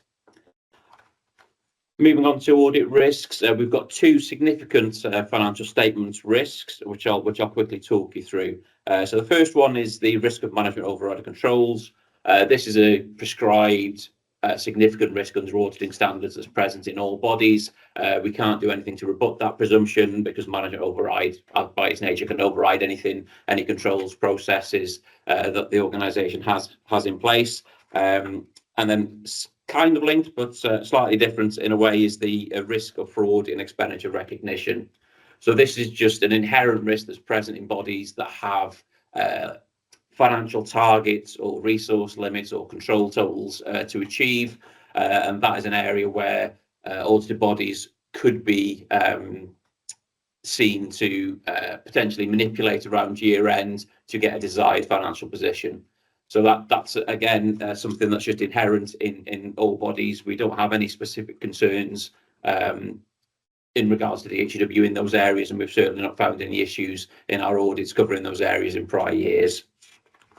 I won't touch on the other risks there. They're just there for information, so happy to take any questions on those. Exhibit 1 on page 12 is the timetable for the financial statements audit. Just touching on a couple of areas there. I think in terms of the interim section, we've got there in March 25. Just wanted to reflect, we held a really good session with the wider finance team as a, I don't know how I'd badge it, a welcome to Audit Wales session, just setting out who we are, what we do, why we ask those questions that we ask, what kind of information we'll need, and the kind of potential timescales for turning that round. And that was a really positive session with great engagement from everybody. So just wanted to reflect that because that was a really valuable session. And then the reporting section there in June 25. So that's reflecting that we're bringing that deadline forward 2 weeks this year. So you may remember last year, I think we concluded by the 15th of July. This year, we're aiming to get that done by the end of June. So we're grateful an extraordinary audit committee and board sessions have been put in for, I think, the 26th of June. And we've got the Auditor General sign-off scheduled in for the morning of the 27th of June. So all being well, we'll be well within that deadline of the 30th of June. Unusual, I know, but just to touch on the audit fee, not something we like to bring attention to sometimes, I guess, but a good news story in a way. I think Alistair at the last session, the last committee meeting, just asked us how we are ensuring we're providing value for money in the services and what we do, and we talked around kind of how we achieve that. We also talked around us not being able to kind of effectively make a surplus on any services that we deliver. The statute sets out we can charge for the cost of our services and no more. And happy to report there are small refunds being processed since the plan's been issued, coming back to DHW, reflecting the efficiency of the audit last year and the great responses we had from the finance team, which enabled us to conclude that quicker. So our estimate was slightly too high, and the costs were slightly less than anticipated. So just to put that on record, and also to express our thanks again for our help in achieving that. Lastly, just to briefly touch on the audit team, I know Nathan highlighted that there, but there's one thing we need to bring to your attention under ethical standards. At the bottom of page 19, there's just one potential conflict of interest to bring to your attention, and then also to provide that assurance that appropriate safeguards are in place regarding that relationship. Nothing else I wanted to bring to your attention this morning, Chair, but happy to take any questions. Thank you, Mike, and lovely to end on a positive note and refunds, which we always welcome, and good to see about the ongoing positive relationship between Audit Wales and our finance team, which I'm sure will prove to be equally beneficial as we move to the accounts sign-off over the next few weeks. Mark, I can see your hand up, so I'll turn to you now. Thank you, Chair. And it's just to thank Mike for coming to the team meeting. I think context is everything, and seeing you in person in particular just underlines the fact that this is a partnership, and that's the way we like to approach our final accounts. And really, it's the joint partnership approach to deliver a quality set of accounts at a time. And it's about working together rather than you just marking our homework. So I think it was really good that you came and did your presentation to the team and particularly stated your requirements. Diolch, Mark, and thank you again, Mike. Clearly a very positive relationship and one of partnership working, as Mark so clearly outlined. So thank you for presenting that report. I can't see any other hands up. So we're receiving the annual audit plan for assurance. And we've got the audit inquiries letter, which is here for noting. David, is there anything you or Nathan want to add by way of introduction to the audit letter? Yeah, I'm happy to introduce, I suppose, the letter. So as Mike mentioned, our audit opinion covers whether the accounts are free from material misstatement caused by fraud or other error. So our management letter sort of formally seeks that documented consideration, both from management and from the committee as those charged with governance in relation to the statements. So the sort of key areas that are inquired about are matters in relation to fraud, matters in relation to laws and regulations, matters in relation to related parties, and other matters, which includes going concern. So certainly don't want to speak on behalf of the responses set by management or yourselves as the committee, as those charged with governance, albeit I would also like to express an additional thanks from our side. It's really pleasing that that this was added into the agenda once we sort of made you aware of the situation. It certainly demonstrates the high level of transparency that we've come to expect from DHCW as an audited body. So thank you all for that. Thank you, David. I don't know whether there's anything you want to add, Claire. If not, I'll bring this discussion to a close. No, first of all, apologies, it was a bit late in responding to the letter. That was due to me and my team, but we responded appropriately and obviously been very transparent about our response time. So thank you for that. Yeah, thank you for the report. The only thing I noted was usually at this point we talk about innovation and the role of Welsh Audit Office in terms of innovation. I noticed that didn't seem to appear so prominently in the report, but I think, as Mark alluded to, we collectively work together and we've had some good sessions. So in terms of improvement and innovation, particularly around digital and the role in counter fraud in using AI, I think that's an area we'll touch upon in the forthcoming year to see what tools we could potentially use, going back to your checklist, which is really helpful, that we could use in this area in that innovation space. But yeah, no, happy. And obviously we're going into that time of the year where we'll be working very intensely together to get the reports and the actions done appropriately. So thank you, Mike and the team. Thank you. So I'm going to bring this section to a close, and can I thank our colleagues in Audit Wales as well as the finance team, I'm sure on behalf of the committee it's a pleasure to wish you well for the hard work that is ahead over the forthcoming weeks, and we will look forward at the end of June to that extraordinary committee to receive and approve the accounts. Diolch yn fawr iawn. We're slightly running behind, but let's move on. We've got a couple of agenda items before we break for our comfort break. So the next agenda item is the audit action log, and I'll now turn to Laura Tolley to update the committee on the current status of the log. Laura, diolch. Diolch, Marianne. Byddaf yn cyflym. I'll be quick in the interest of time. So this is our usual audit report that we bring to the committee. So in the paper, you'll see that we currently have on the audit action log 35 open actions. 11 of these will be taken in private, so I'll discuss those a little bit later. But out of the open actions, 13 are marked as complete and 22 indicate that the actions are on target for completion by the agreed date. So no ambers or red during this period, which is pleasing to see. The report also contains our annual audit themes for 24-25. So you'll be aware a number of audits are taken, have sort of been undertaken throughout the year, and these are broad in nature, so it's not sort of quite very easy, I suppose, to draw themes from them. But we have done, and I thanks to Steve Cheney in Internal Audit, who I've sense checked this work with. So there are a number of themes.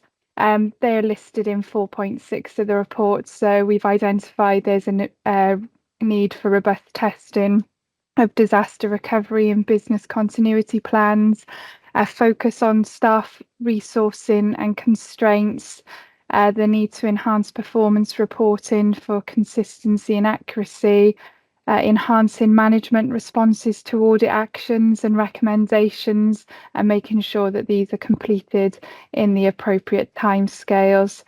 The importance of an investment strategy as it relates to environmental and the decarb agenda, and then the need for a sustainable funding model. So, I think internal audit colleagues were supportive of the themes that we identified for 24-25, but we are keen to work together now for 25-26 to sort of try and align the themes more to the national themes. So we have a bit more consistency in how we identify themes going forward. So that's something that I'll be working closely with our internal audit colleagues on for 25-26. But that's all I was going to draw out of the reports for today, and happy to take any questions. Diolch yn fawr.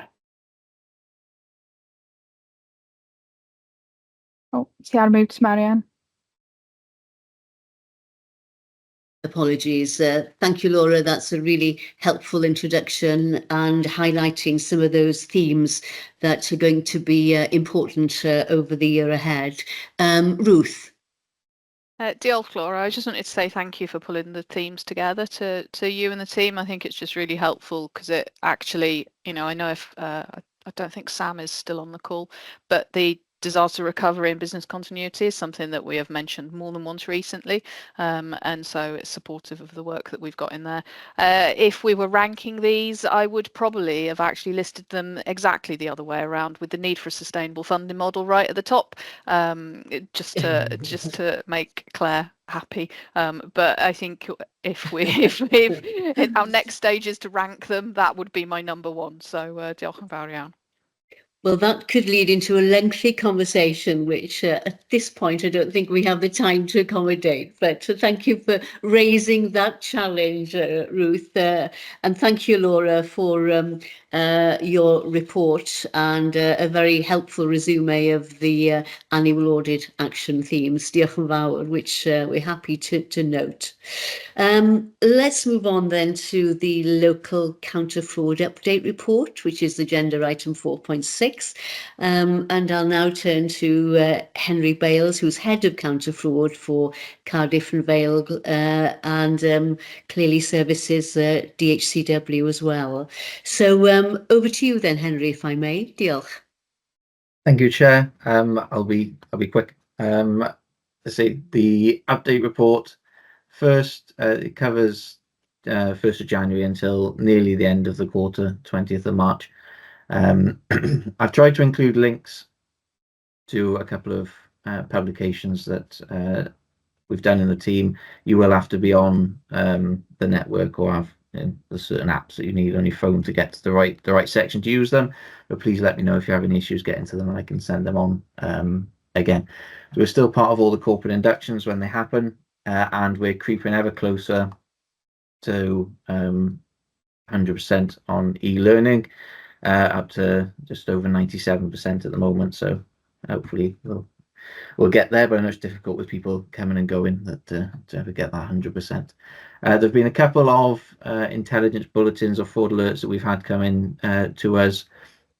One of them related to some reports of WhatsApp messages of people impersonating CEOs and members of other NHS organisations, so just something to be aware of. Really, they were going to personal phone numbers. So there have been 4 referrals in the period, 3 related to those intelligence reports, and 1 related to a potential issue with secondary employment. However, upon discussion, it was more of an advice and education rather than any actual issues to be found, and 1 investigation still remains ongoing in relation to a potential fraudulent non-attendance at work. And still, great to say, no significant salary overpayments have come through to us, which long may that continue. And yeah, if there are any questions on this, I'll take those before quickly running through the proposed plan for next or this year. Diolch, Henry. Thank you. I can't see any hands up. No, people are content and have read the report. So I'll hand over and you can continue with the plan for the forthcoming year. Thank you very much. So the draft plan for the 25-26 for counter fraud, it's set out to try and show how we're going to meet the government functional standard returns, government functional standard 13 for counter fraud, which is why it may not look particularly nice to read, but it's trying to set out how we meet those requirements, the requirements in the first column, what we're planning to do and where we get there. So in terms of resource for the next year, planned 85 days, the same as this year, moving forwards. I won't go through all of those actions of how we're going to meet each of the standards. A lot of it is generalized throughout the year because the nature of our work is more reacting to what comes in the year and what we find rather than a huge amount of pre-planning. But the one area of pre-planning that we hope to do is to do a review of digital fraud, what that means, what it looks like. It's going to be a bit of see what we find rather than me being able to give you specifics for that, but a kind of couple of current trends, future trends, what other people are doing to tackle this and pick this out and hopefully bring something together to either say we're doing everything we can at the moment or find something that we can develop on and move going forward. So we get any questions, happy to take them. Thank you, Henry. That was very helpful. I'm going to turn to Claire. Yeah, I want to thank Henry because we've worked together on this plan, and I think we want to really exploit our digital expertise and really look at counter fraud through that lens. And Henry's right, we don't quite know where we're going with that. So if I'm honest, it's a bit of discovery work. Hence my question with Welsh Audit Office, because it might be something that they'd want to link with. But it's really just to do a bit of discovery work to find out where through a digital organisation are the counter fraud opportunities in terms of analysing risk, but also what are the things we should be looking out for. So it'll be interesting to see where that goes, doesn't it, Henry? But that's where we'd look to focus over and above the normal counter fraud activities next year. Thank you, Claire. Just one question from me, I guess, in terms of, do you have the resources? Do you feel confident that you have the necessary resources to deliver the plan as it stands? I think so. I think we could get I would never say no to more and being able to do more, but I think given the level of referrals and how much is coming in at the moment that we've got that there, obviously if this picks something up that gives us lots of projects moving forwards and things to look at, then that may change. Yeah. Thank you, Henry. So a really detailed plan, which we welcome. We are being asked to approve the counter fraud draft work plan. Can I just check with colleagues that we're happy to do so? Yes, indeed. Diolch. Thank you again, Henry, for your contributions and for the plan and the counter fraud update. I'm grateful to you. And that brings us to comfort break time then, where it's 11:15. I suggest we come back at 11:25 in 10 minutes time. Diolch yn fawr.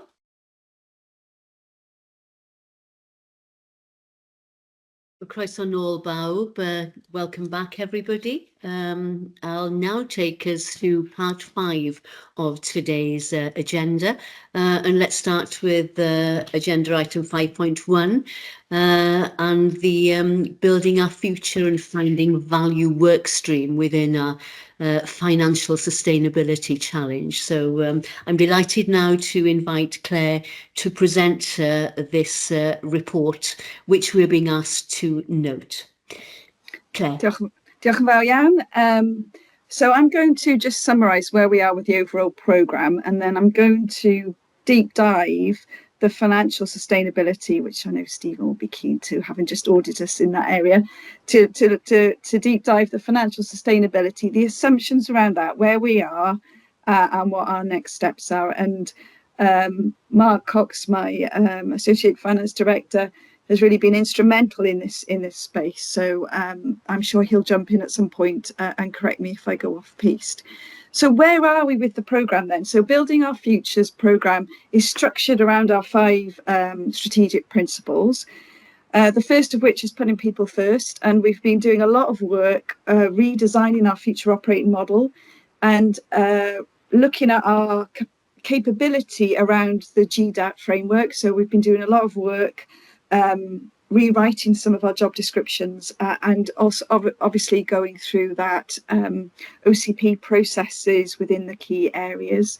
Our new digital future space, if you've been in Tiglan or Avon recently, is quite noisy because that is coming together nicely. And we're also looking to procure a new digital learning portal. We're working on simplifying everything we do through the toolkit. So we touched on it earlier about the new service management tool. That is really top of the pile in terms of our enterprise tooling kit. And understanding more digital and more data. We've been working on artificial intelligence and how do we embed it into our plans and our processes within DHEW. The finding more value we'll touch on in a moment. But we've also been doing a piece of work looking at social value and how, as DHEW, as part of the Future Generations Act, do we incorporate that into the future priorities and the future processes within DHEW. And then finally, in Embracing the Future, Paul is here from Quality. The 5-minute improvement quality processes is being rolled out across DHEW. So that gives you a little bit of flavour of what's happening through the organisation. I'm going to share a few slides and I'm going to trot through these because there's, wrong screen, I think. I'm going to take you through the finance aspects of that particular screen. So if I just do that. Okay, so looking at the financial stability, sustainability aspect is really looking at how do we create an organisational operating model that we can financially afford, and how do we do that with limited investment and vehicles. So what we've been doing is articulating DHEW's value propositions to look at the benefits and the value we create as we shift to the new operating model, which need to be go through the appropriate governance processes. We are going to move as a part of this from a directorate type. Well, the Directorate Financial Governance will remain, but we are going to move and report our finances in a service and products-based way, so a more product costing approach to the way that we deliver our services. We also are looking at recurrent savings and efficiencies, and we also have to have a clear approach in the event that we disinvest or decommission services. So all of that is built into the current work plan. Claire, yeah. The presentation's on notes, not slideshow. Oh, right, hold on then. Oh, those would be quite interesting. Thank you for saying that. That's okay. Let me go to...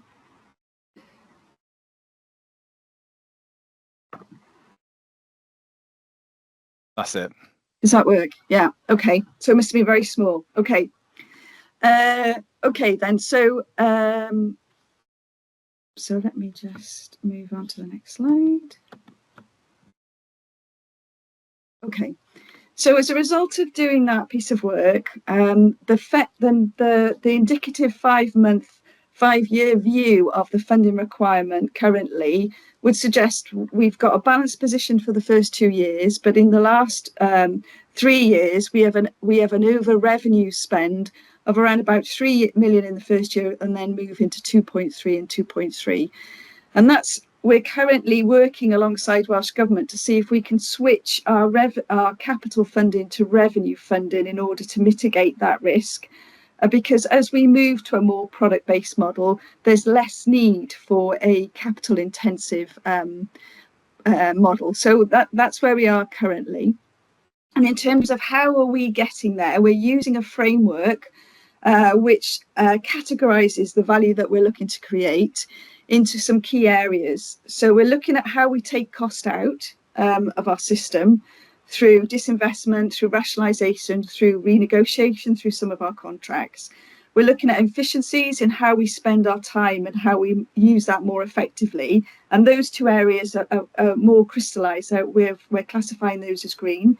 The area that we are trying to articulate, and in the area that there's a bit more subjectivity, is around the value maximization, which is really looking at the value that we create for the system and for our stakeholders. And we're still doing a bit of work in that area. When you look at the detail, and I don't foresee to go through all of this detail, this basically breaks down through the activities that we're doing in the Building Our Future, the anticipated financial and their indicative numbers of savings annually over the next 5 years. And you'll see there that finding more digital and more data and simplifying everything we do is where the greatest value in the system is going to be created. And that's really underpinned by the cloud migration and the product centric operating model really underpin those particular values. So we have a very granular, detailed finance model that underpins and makes the assumptions around what our future operating model will look like. Not all of those are cash releasing. So we've also identified efficiencies where there is a productivity gain, and we've put a financial value against those. The other point to note is really how do we are developing a process around disinvestment and decommissioning. And that's really identifying areas that in the future we no longer require investment or no longer require the service support. We've seen that already. So we did some work on the TTP, the track and trace, and also in LASPAR. And again, we're detailing a process around how we deal with those and how we manage those. And this really takes the board through the design of those key process stages, which again, in some cases would involve obviously oversight of the audit committee if necessary. The other area that we're really spending a bit of time on, and it's proving to be more trickier than we actually first thought, is really defining the value statements. Obviously, we are very financially, we're of a mindset that is very financially orientated, but we've realised that actually the value statements need to incorporate not just finance, but people's perspective, our stakeholders, and the quality perspective, but also our internal efficiency perspective. So again, we are working alongside our colleagues to really articulate in a way that hopefully resonates with our stakeholders where the value would fall out and what difference they should see as a result of that. So in terms of our next step, we have a detailed financial plan that we are now trying to balance and get the balance between capital and revenue in order to do that. It is a multi-year plan. We've done a 5-year projection. And again, that will help us in terms of remove that reliance on vacancy factors. This is really looking at the structural components of DHEW and what difference that will make as a result of the Building Our Futures programme. We're looking at the value statements. We're also looking at that benefits assessment and particularly around the value aspects. We are developing a more granular product and service product costing analysis, which will underpin the organisation going forward. And again, we are looking at how we validate the opportunities and turn those opportunities into delivery plans. And that will form part of our cost savings and cost improvement plans going forward. But equally, we're looking at our approaches to disinvestment or decommissioning, and again, developing a playbook that we can share and use along some of those key decisions that we'll have to make.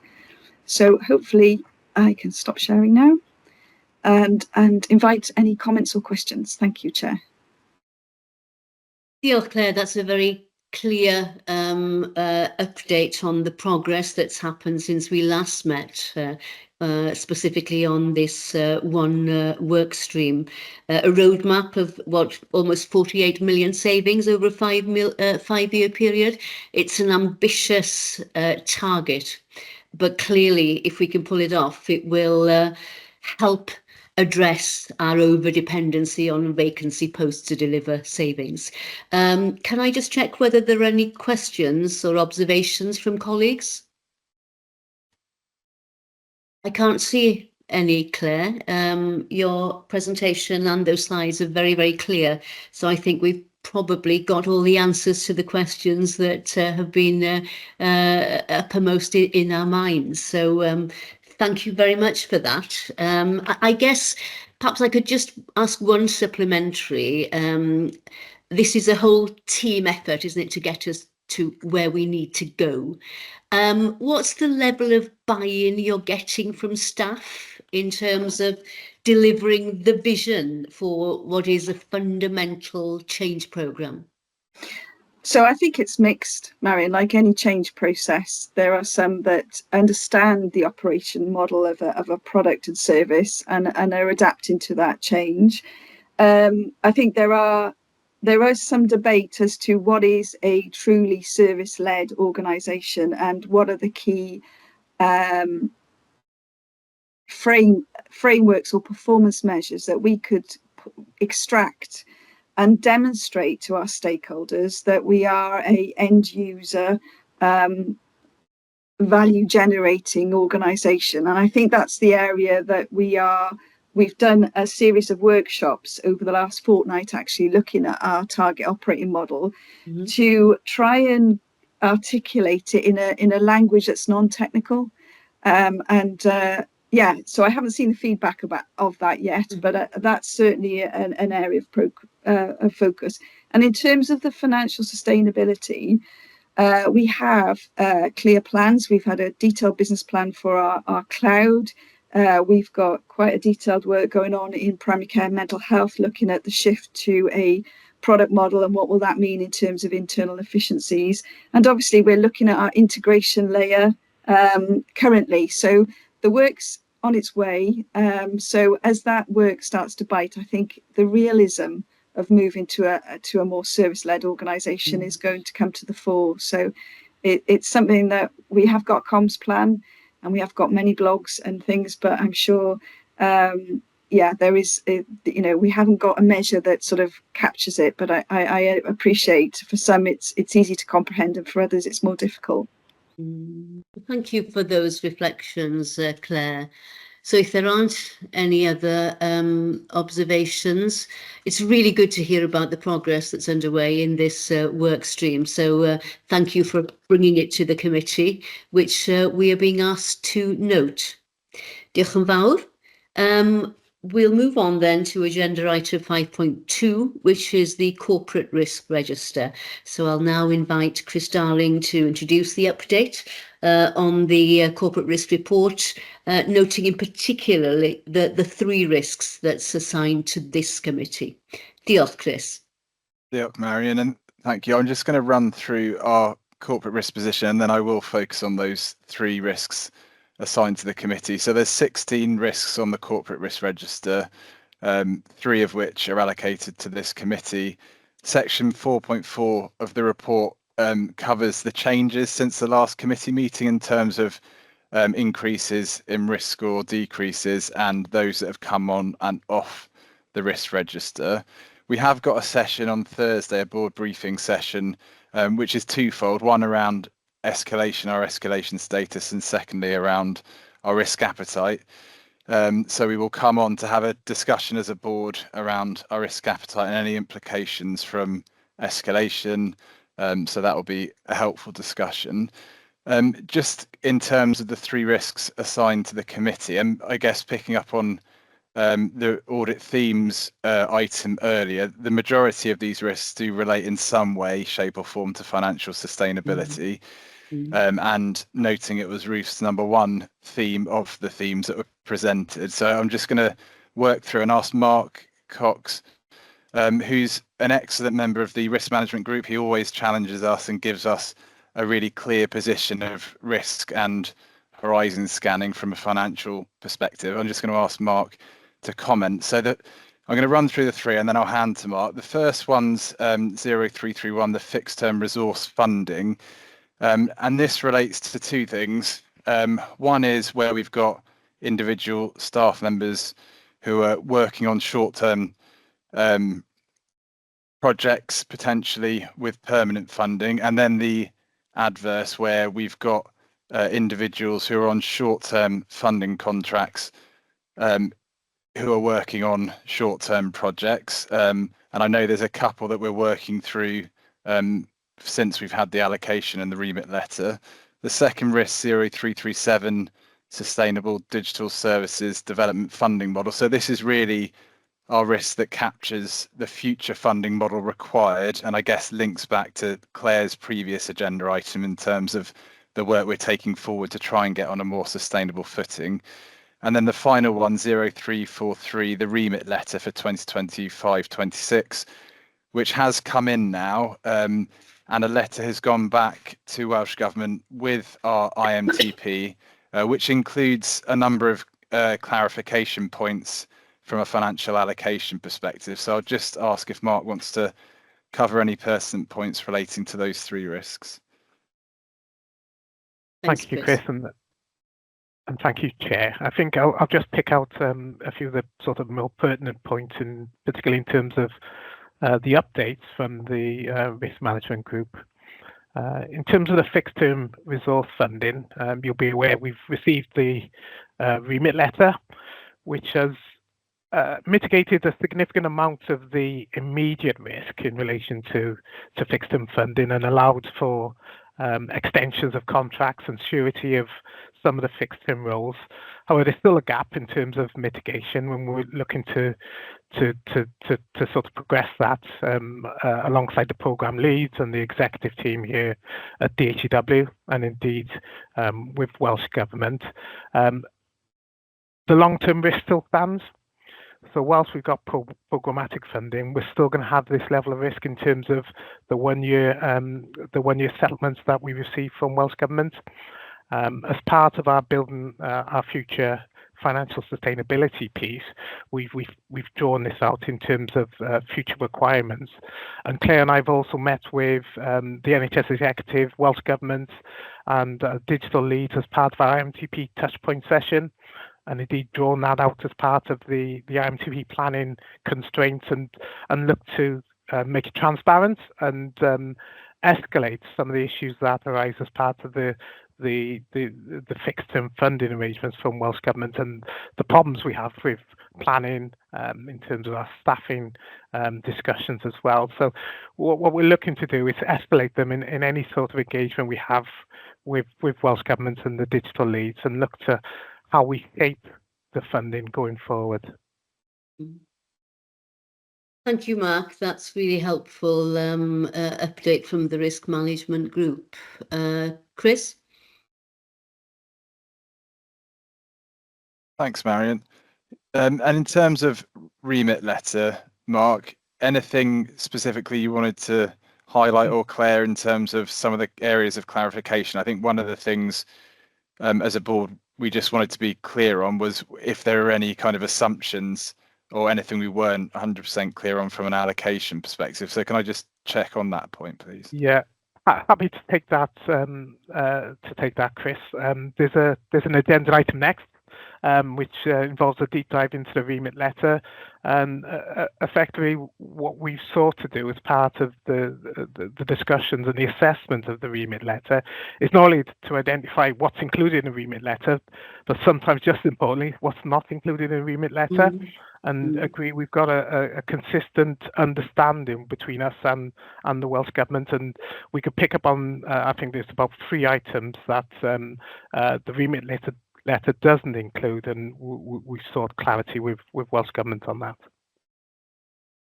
So just to be clear, Mark, have we had Welsh Government response on the ambiguity around those couple of issues?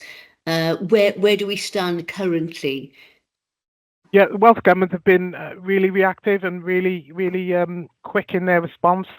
So we received the letter on the 14th of March. Yeah. There were a number of areas for clarification, immediate financial areas for clarification that I wanted before the IMTP went aboard. And the response I've got to give my thanks really to the finance team and the digital team, because the response was really quick regarding areas such as the GP migration, connecting care, and WCCIS funding as well. I can see Claire's got her hand up. Yeah, and the point to add to that is because of those circumstances, we don't have a clear position on the ask. So it's somewhat it's acknowledgement that it isn't included, but there's also acknowledgement that some will be needed, and therefore it's about, well, okay, once we have clarity on the requirement, then there'll be clarity on the funding position. So yeah, we have written in. I don't think to date we've had a response on the response that we sent yet, but we have been very clear, and Mark's got a very good working relationship with the finance team in Welsh Government. So I don't believe there's any ambiguity on our assumptions and the collective acknowledgement that we've got to resolve those at some point in the future. Thanks for that, Claire, and just perhaps worth reminding the committee that this is the first time ever we've received a remit letter from Welsh Government, and it was something that was highlighted in the DDAT review the end of last year, but it's been relatively late, as it's a first for us and probably a first in this context for Welsh Government. So one would hope that next year perhaps we might get it earlier so that we are able to resolve some of the tensions and issues that arise in good time, which I'm sure will happen with the benefit of experience. Thank you, Chris. Anything else you want to add? Can I just check whether any other questions or observations on the risk register? I don't think. Nothing more from me, Marion, but I think the next item, Mark, will probably cover a few additional bits linked to this, so that'll be helpful. Thank you. So we are receiving the corporate risk register, and in particular the risks assigned to this committee, noting the status. And thank you both for taking us through that report. So the next agenda item, as you say, is the IMTP funding allocation, which is something we've touched upon already. So I'm now going to invite Claire to introduce the item, and I know Mark's going to support you in terms of the report, and there are some slides before us as well, which help illustrate the position. Diolch yn fawr. Diolch yn fawr. It has been a nail-biting finish to the financial funding allocations for this year. I think a couple of points from me. One is it's a combination of not just the remit letter, but the SLA position. So we've touched on that earlier, and it's really great to be in a position at the beginning of the year, having certainty on agreement with the SLA position. Again, the GMS budget has been approved, and we'll see that in the bridges as we go through them. So what Mark is going to take you through is the contents of the remit letter and the funding allocations. There are some gaps we just alluded to, but they are acknowledged gaps, and there is work to close that alongside Welsh Government. And it is a new approach to the way that we manage our Digital Priorities Investment Fund. And I know Mark and the team were all in on Friday, finalising the governance arrangements and the vehement letters that we will now introduce in DHEW to control that spend in an open, transparent but controlled way as we now absorb that responsibility. So I'm going to hand over to Mark, and I'm sure we'll have some questions afterwards. Thank you, Mark. Thank you, Claire, and thank you, Chair. I'm just going to pick up by way of update on the remit letter we just mentioned we received on the 14th of March, so quite later today in terms of the IMTP submission. But there was a lot of work done in a very short period of time to assess the impact of the remit letter and ensure a congruence of understanding between ourselves and Welsh Government. There are additional elements of work which are currently underway in terms of understanding the some 170 plus deliverables identified within the remit letter and ensuring there's a reconciliation and consistency between the IMTP deliverables and the remit letter. But I'll just step through some of these slides, if I may, and just pick out some of the key items, the headline for the committee, and the supporting papers also identify some of the detail underpinning this particular presentation, and I'll be more than happy to take questions at the end of the presentation.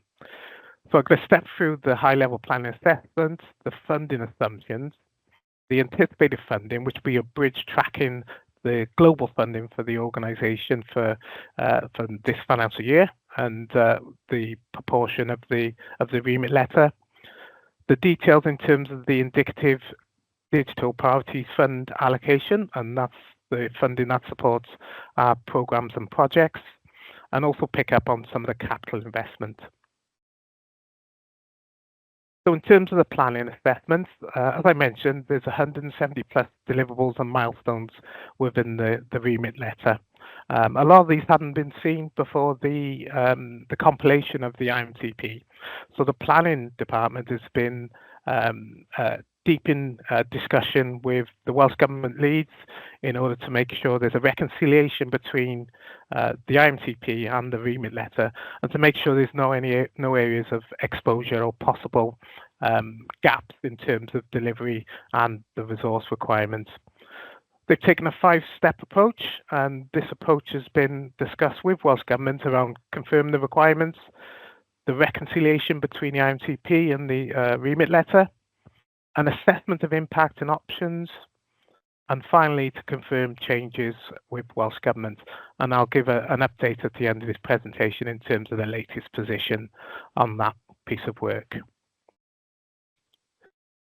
In terms of finance, so the financial planning assumptions that we've previously gone through the audit committee extant really with the remit letter.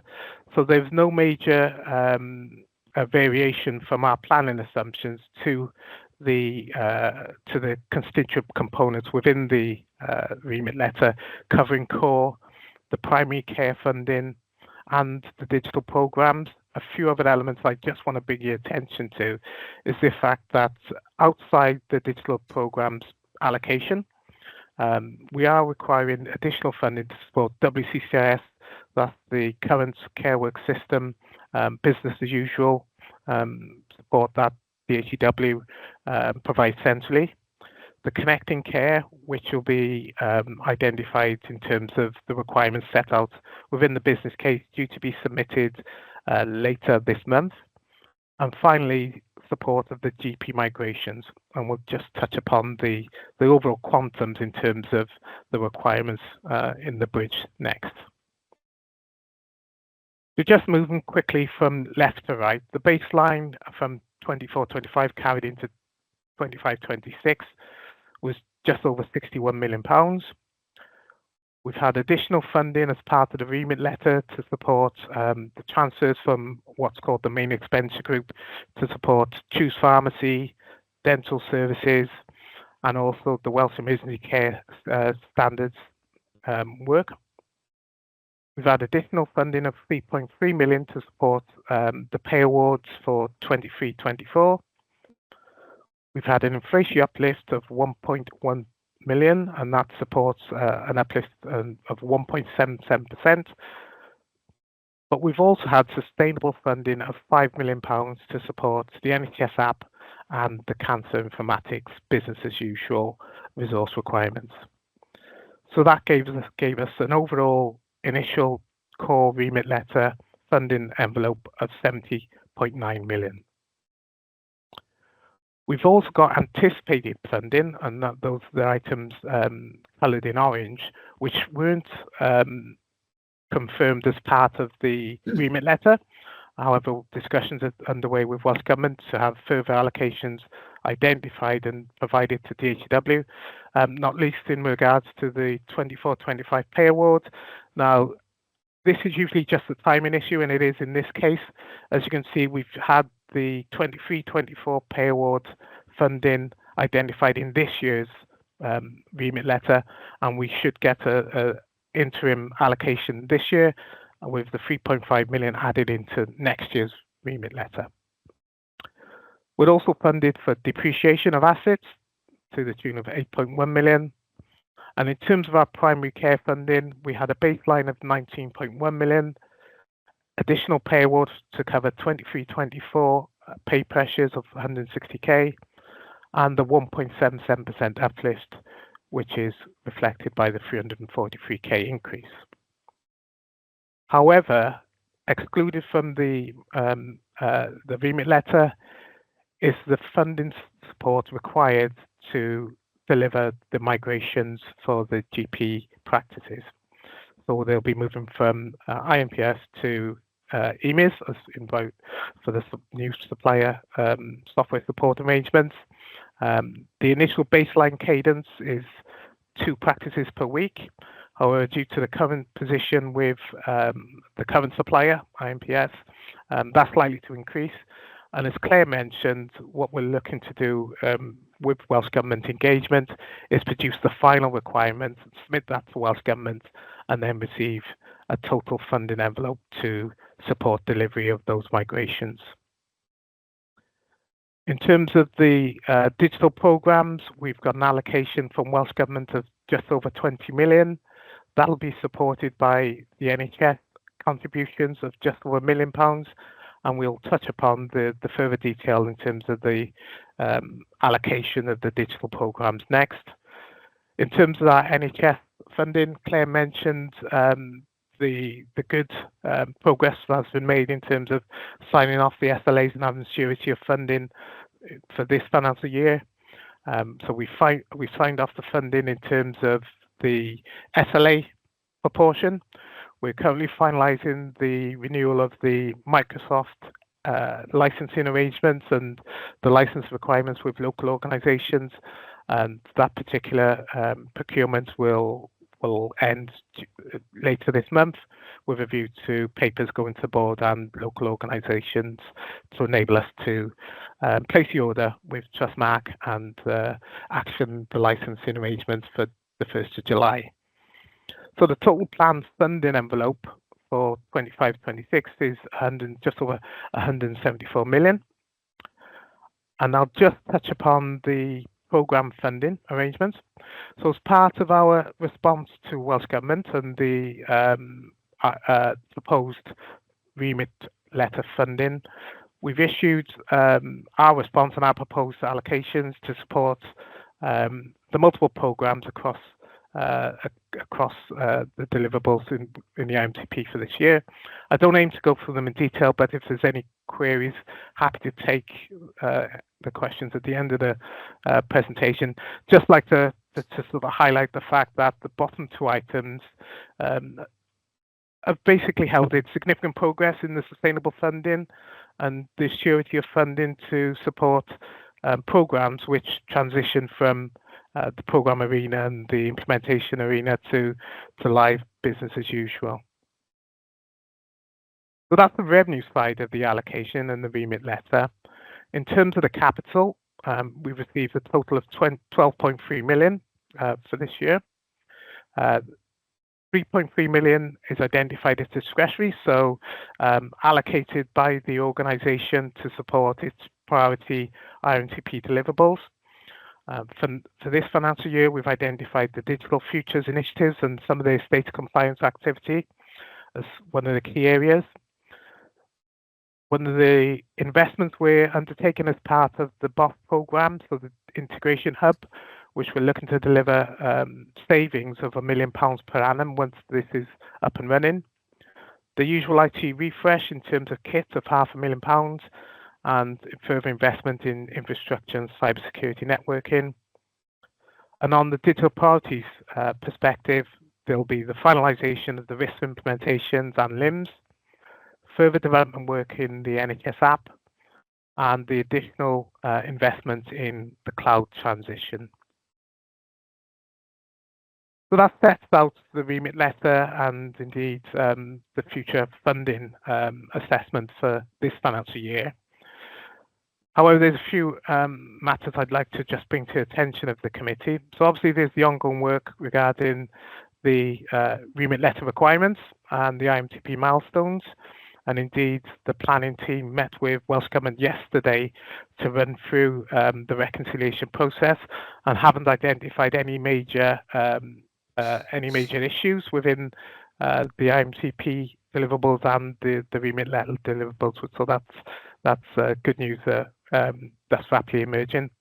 In terms of core funding, obviously there's a GP practice migration that needs to be confirmed. And also in terms of the programme funding, the consolidated account amount for funding for the national priorities.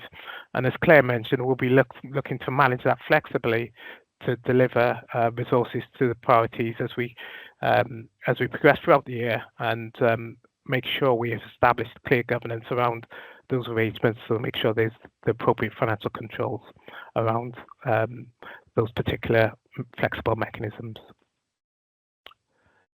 So I asked the Audit and Assurance Committee to note the IMTP progress, the impact of the remit letter, and the processes that are underway to reconcile the remit letter deliverables and the milestones identified within the IMTP.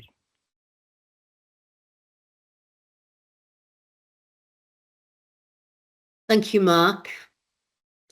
That's a very clear presentation of where we are with the IMTP funding allocation.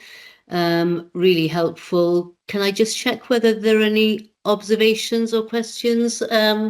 Ruth, first of all.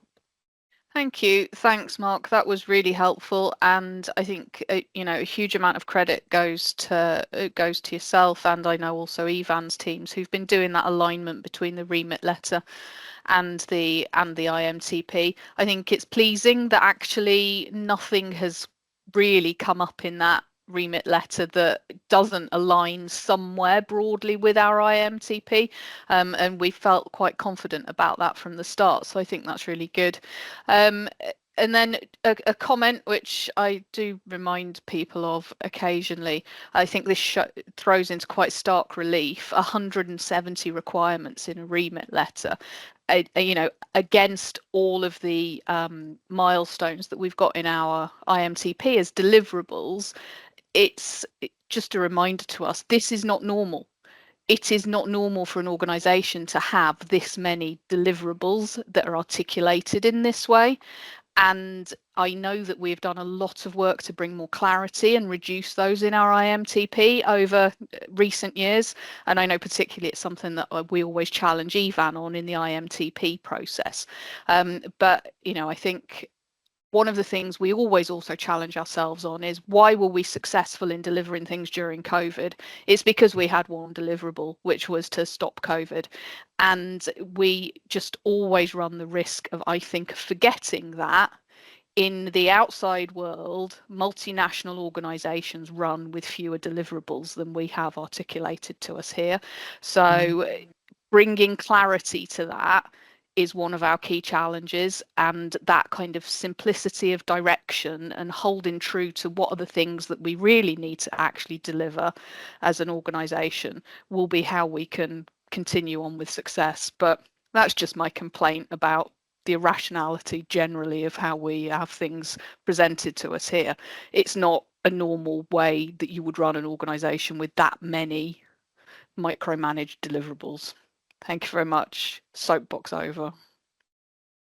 Thank you, Ruth, but a very salutary reminder, I guess, of the challenges, but also noting, I think, how pleasing it is that there were no surprises within that remit letter. Of course, there shouldn't have been if we are well aligned, but the position could have been radically different. So all credit and tribute to Mark and the team, and as you say, to Ivan as well, for managing to align the remit letter to such a comfortable degree with our IMTP.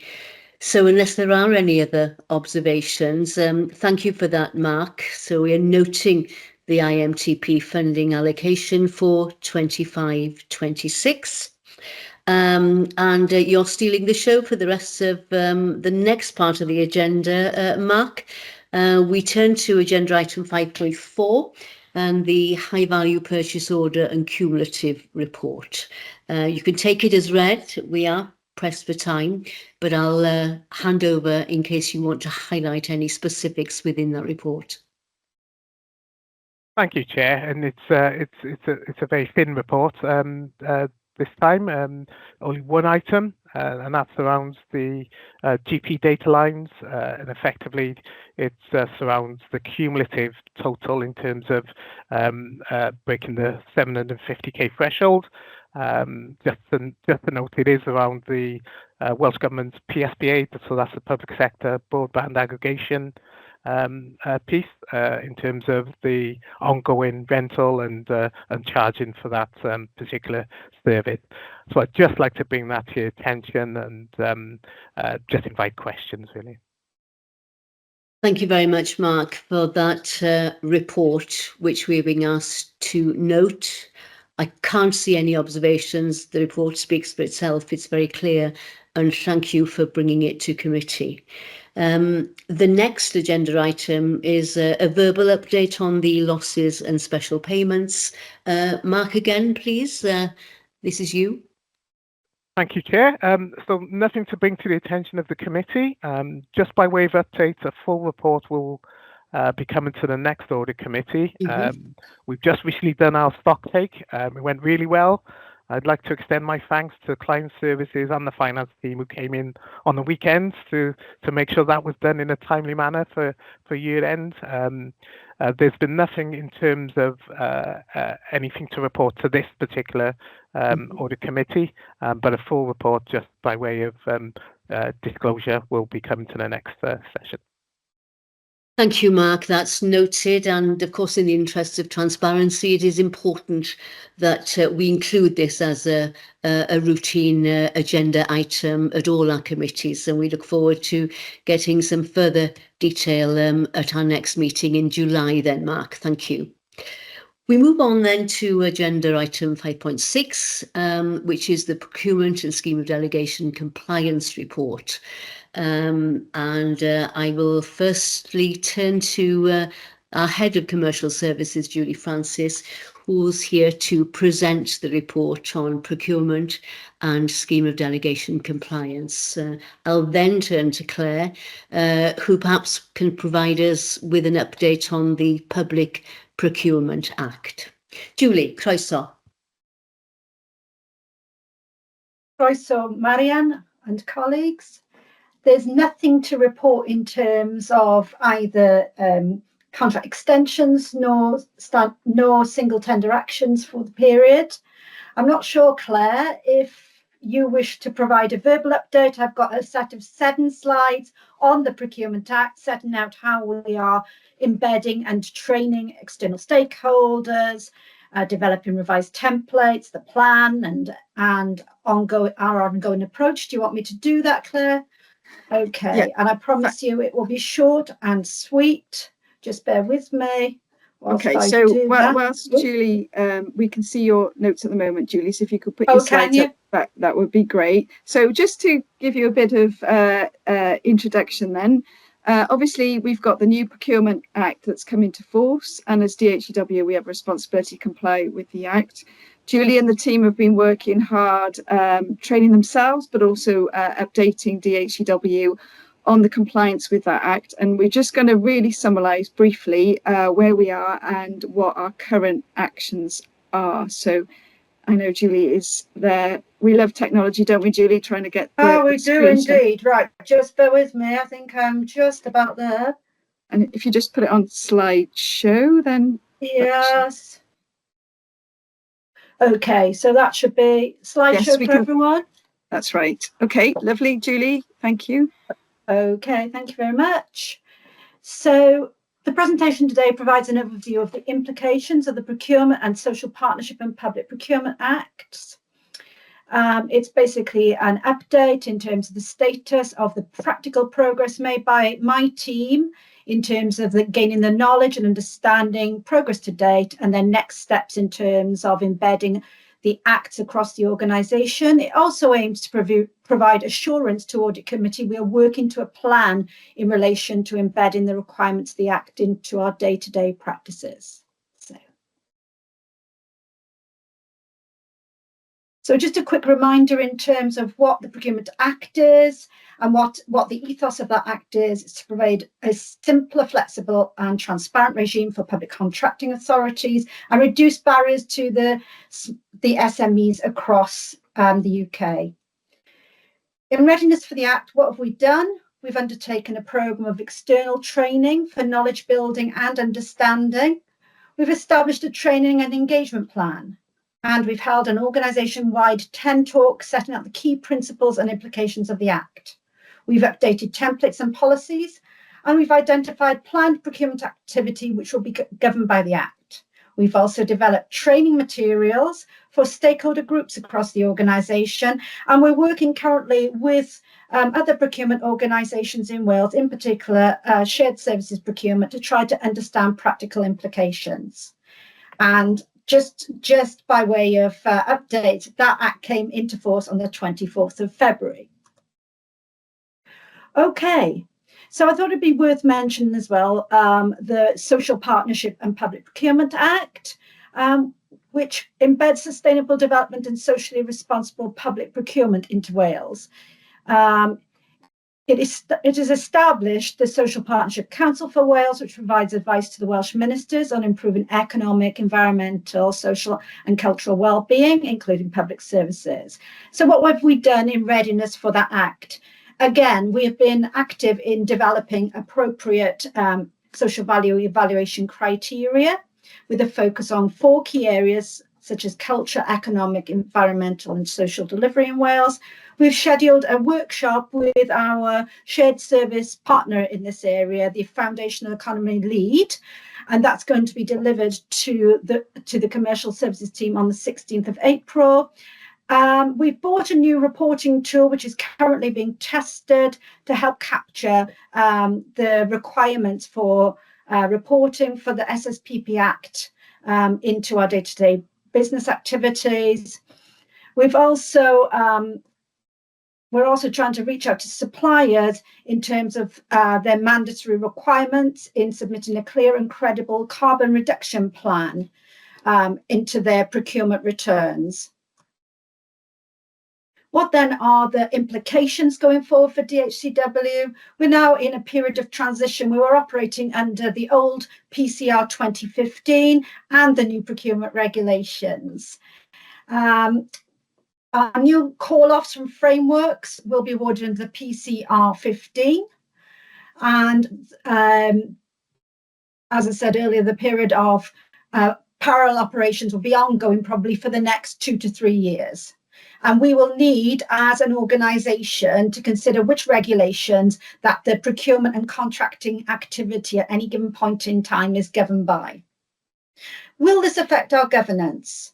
No, our governance will remain the same, but I think what this Act does do is to help us provide a refresher in this space to DHCW staff in terms of not only procurement, but standing financial instructions and financial thresholds. What it does do, though, in the longer term, we believe, is that because of the increased market engagement and additional supplier checks, etc., we will need to probably plan further in advance because of this increased scrutiny in terms of engaging with the market, etc., and in terms of the procurement administration that's required under the Act. What are the further implications for us? Okay, so greater transparency. So under the new Act, there is a mandate for greater transparency, not just for procurement, but for the whole procurement life cycle. So that takes us into the contract management area as well. New measures have been introduced for us to ensure that we're accountable and we adhere to the principles of fairness and integrity. We need to issue transparency notices throughout the procurement process, including pre-market engagement notices. So they're the administrative activities we didn't have to do previously that I talked about in the slide before. We'll be required to produce new contract management notices. So some examples of these are change control and modification notices will need to be published to the market prior to any contractual amendments being executed. KPIs and supply performance notices will need to be published for contracts over 5 million. And there'll be a requirement for compliance and spend notices in terms of our contract payments. And contract termination notices will need to be developed either for termination or natural expiry of contracts. Further implications. Sustainable procurement. So we've already identified this need to improve the economic, social, environmental and cultural well-being delivered through our contracts and commercial relationships. Some of those areas we've touched on already: training, energy usage, decarbonisation and apprenticeships. We'll also need to meet and publish social responsible procurement objectives, including fair labour practices. We'll need to have regard for the barriers facing small and medium enterprises, and we'll need to consider, amongst other things in this area, splitting contracts into lots to give greater opportunity to small and medium enterprises, and also to encourage more active supplier engagement with the small and medium enterprise market in Wales. To meet some of these requirements, we're developing a strategy through the social and environmental value workstream in the Building Our Futures programme. So what about procurement processes? Are there any changes? Yes, there are some new processes called the Competitive, Flexible and Open Framework. However, the fundamental processes and principles are very similar to what we're doing now under the PCR 2015. The underpinning ethos of every procurement and contracting activity must be and continue to be fair, equitable and transparent.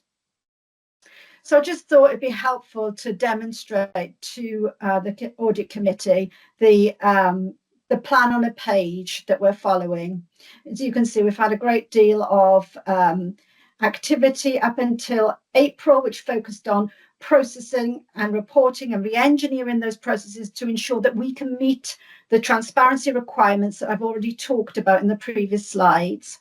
And then from April through to the summer period, we'll be concentrating on wider stakeholder training commensurate with stakeholders' exposure to procurement and contracting. We'll be looking at continuously improving and learning. So coming out of some of the procurements we'll have undertaken under the remit of the new Act, we'll be looking internally at the areas where we need to improve and learn, and then sharing that knowledge with stakeholders so that our future procurement activity and contracting activity improves. And we will be setting up board sessions with our boards in the summer. This is much of the same. It just digs into a bit more detail in terms of the completed pre-go live activities and the post-go live activities. So I won't dwell on that. Okay, so in terms of next steps, we'll be implementing that contract management tool from April onwards to help more efficient, robust and transparency reporting for us. We'll undertake those lessons learned. We'll participate in that board development session, provide feedback, lessons and successes related to the introduction of the Procurement Act in the summer. And we'll keep organising those sessions with stakeholder groups throughout the year, but more importantly, ensuring that we have ongoing refresher training. So it really becomes embedded in our psyche, in our culture and in our operational practices. Thank you, everyone. Thank you, Julie.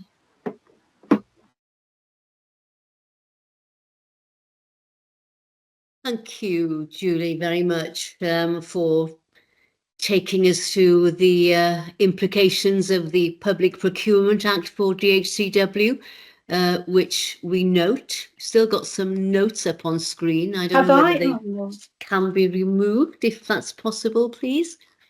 I will indeed attempt. Can I just check? Has that gone now? That's gone. That's perfect, Julie. Thank you so much. Just checking whether there are any observations from colleagues or questions. I can't see any. You provided us with a very detailed canter through the Public Procurement Act, and no doubt we will, as a board, as you highlighted, be engaging with this the changes in the summer. So thank you for that update, Julie. Which we note along with the Procurement and Scheme of Delegation Compliance Report. Diolch yn fawr iawn. We'll move on to part 6 then. We're coming to the end of our committee meeting. Key issues from today's discussions will be included in my highlight report to board. I don't propose to go through them at this point in the interest of time. I'm not aware of any other urgent business, so I'd like to take this opportunity to thank you, colleagues, for your engagement and your contribution. There will be a 10-minute comfort break before we reconvene for the private session at just after 12:30. This is the last Audit Committee meeting for this financial year. So I'd just like to take this opportunity also to put on record our thanks and appreciation, in particular to the Board Secretary and the governance team for so ably and effectively supporting the committee throughout the last financial year. It is very much appreciated. So thank you, colleagues, for that. Our next scheduled quarterly meeting takes place on July the 8th. So that brings us to the end of this committee meeting. Thank you again and goodbye. Hwyl fawr iawn i chi.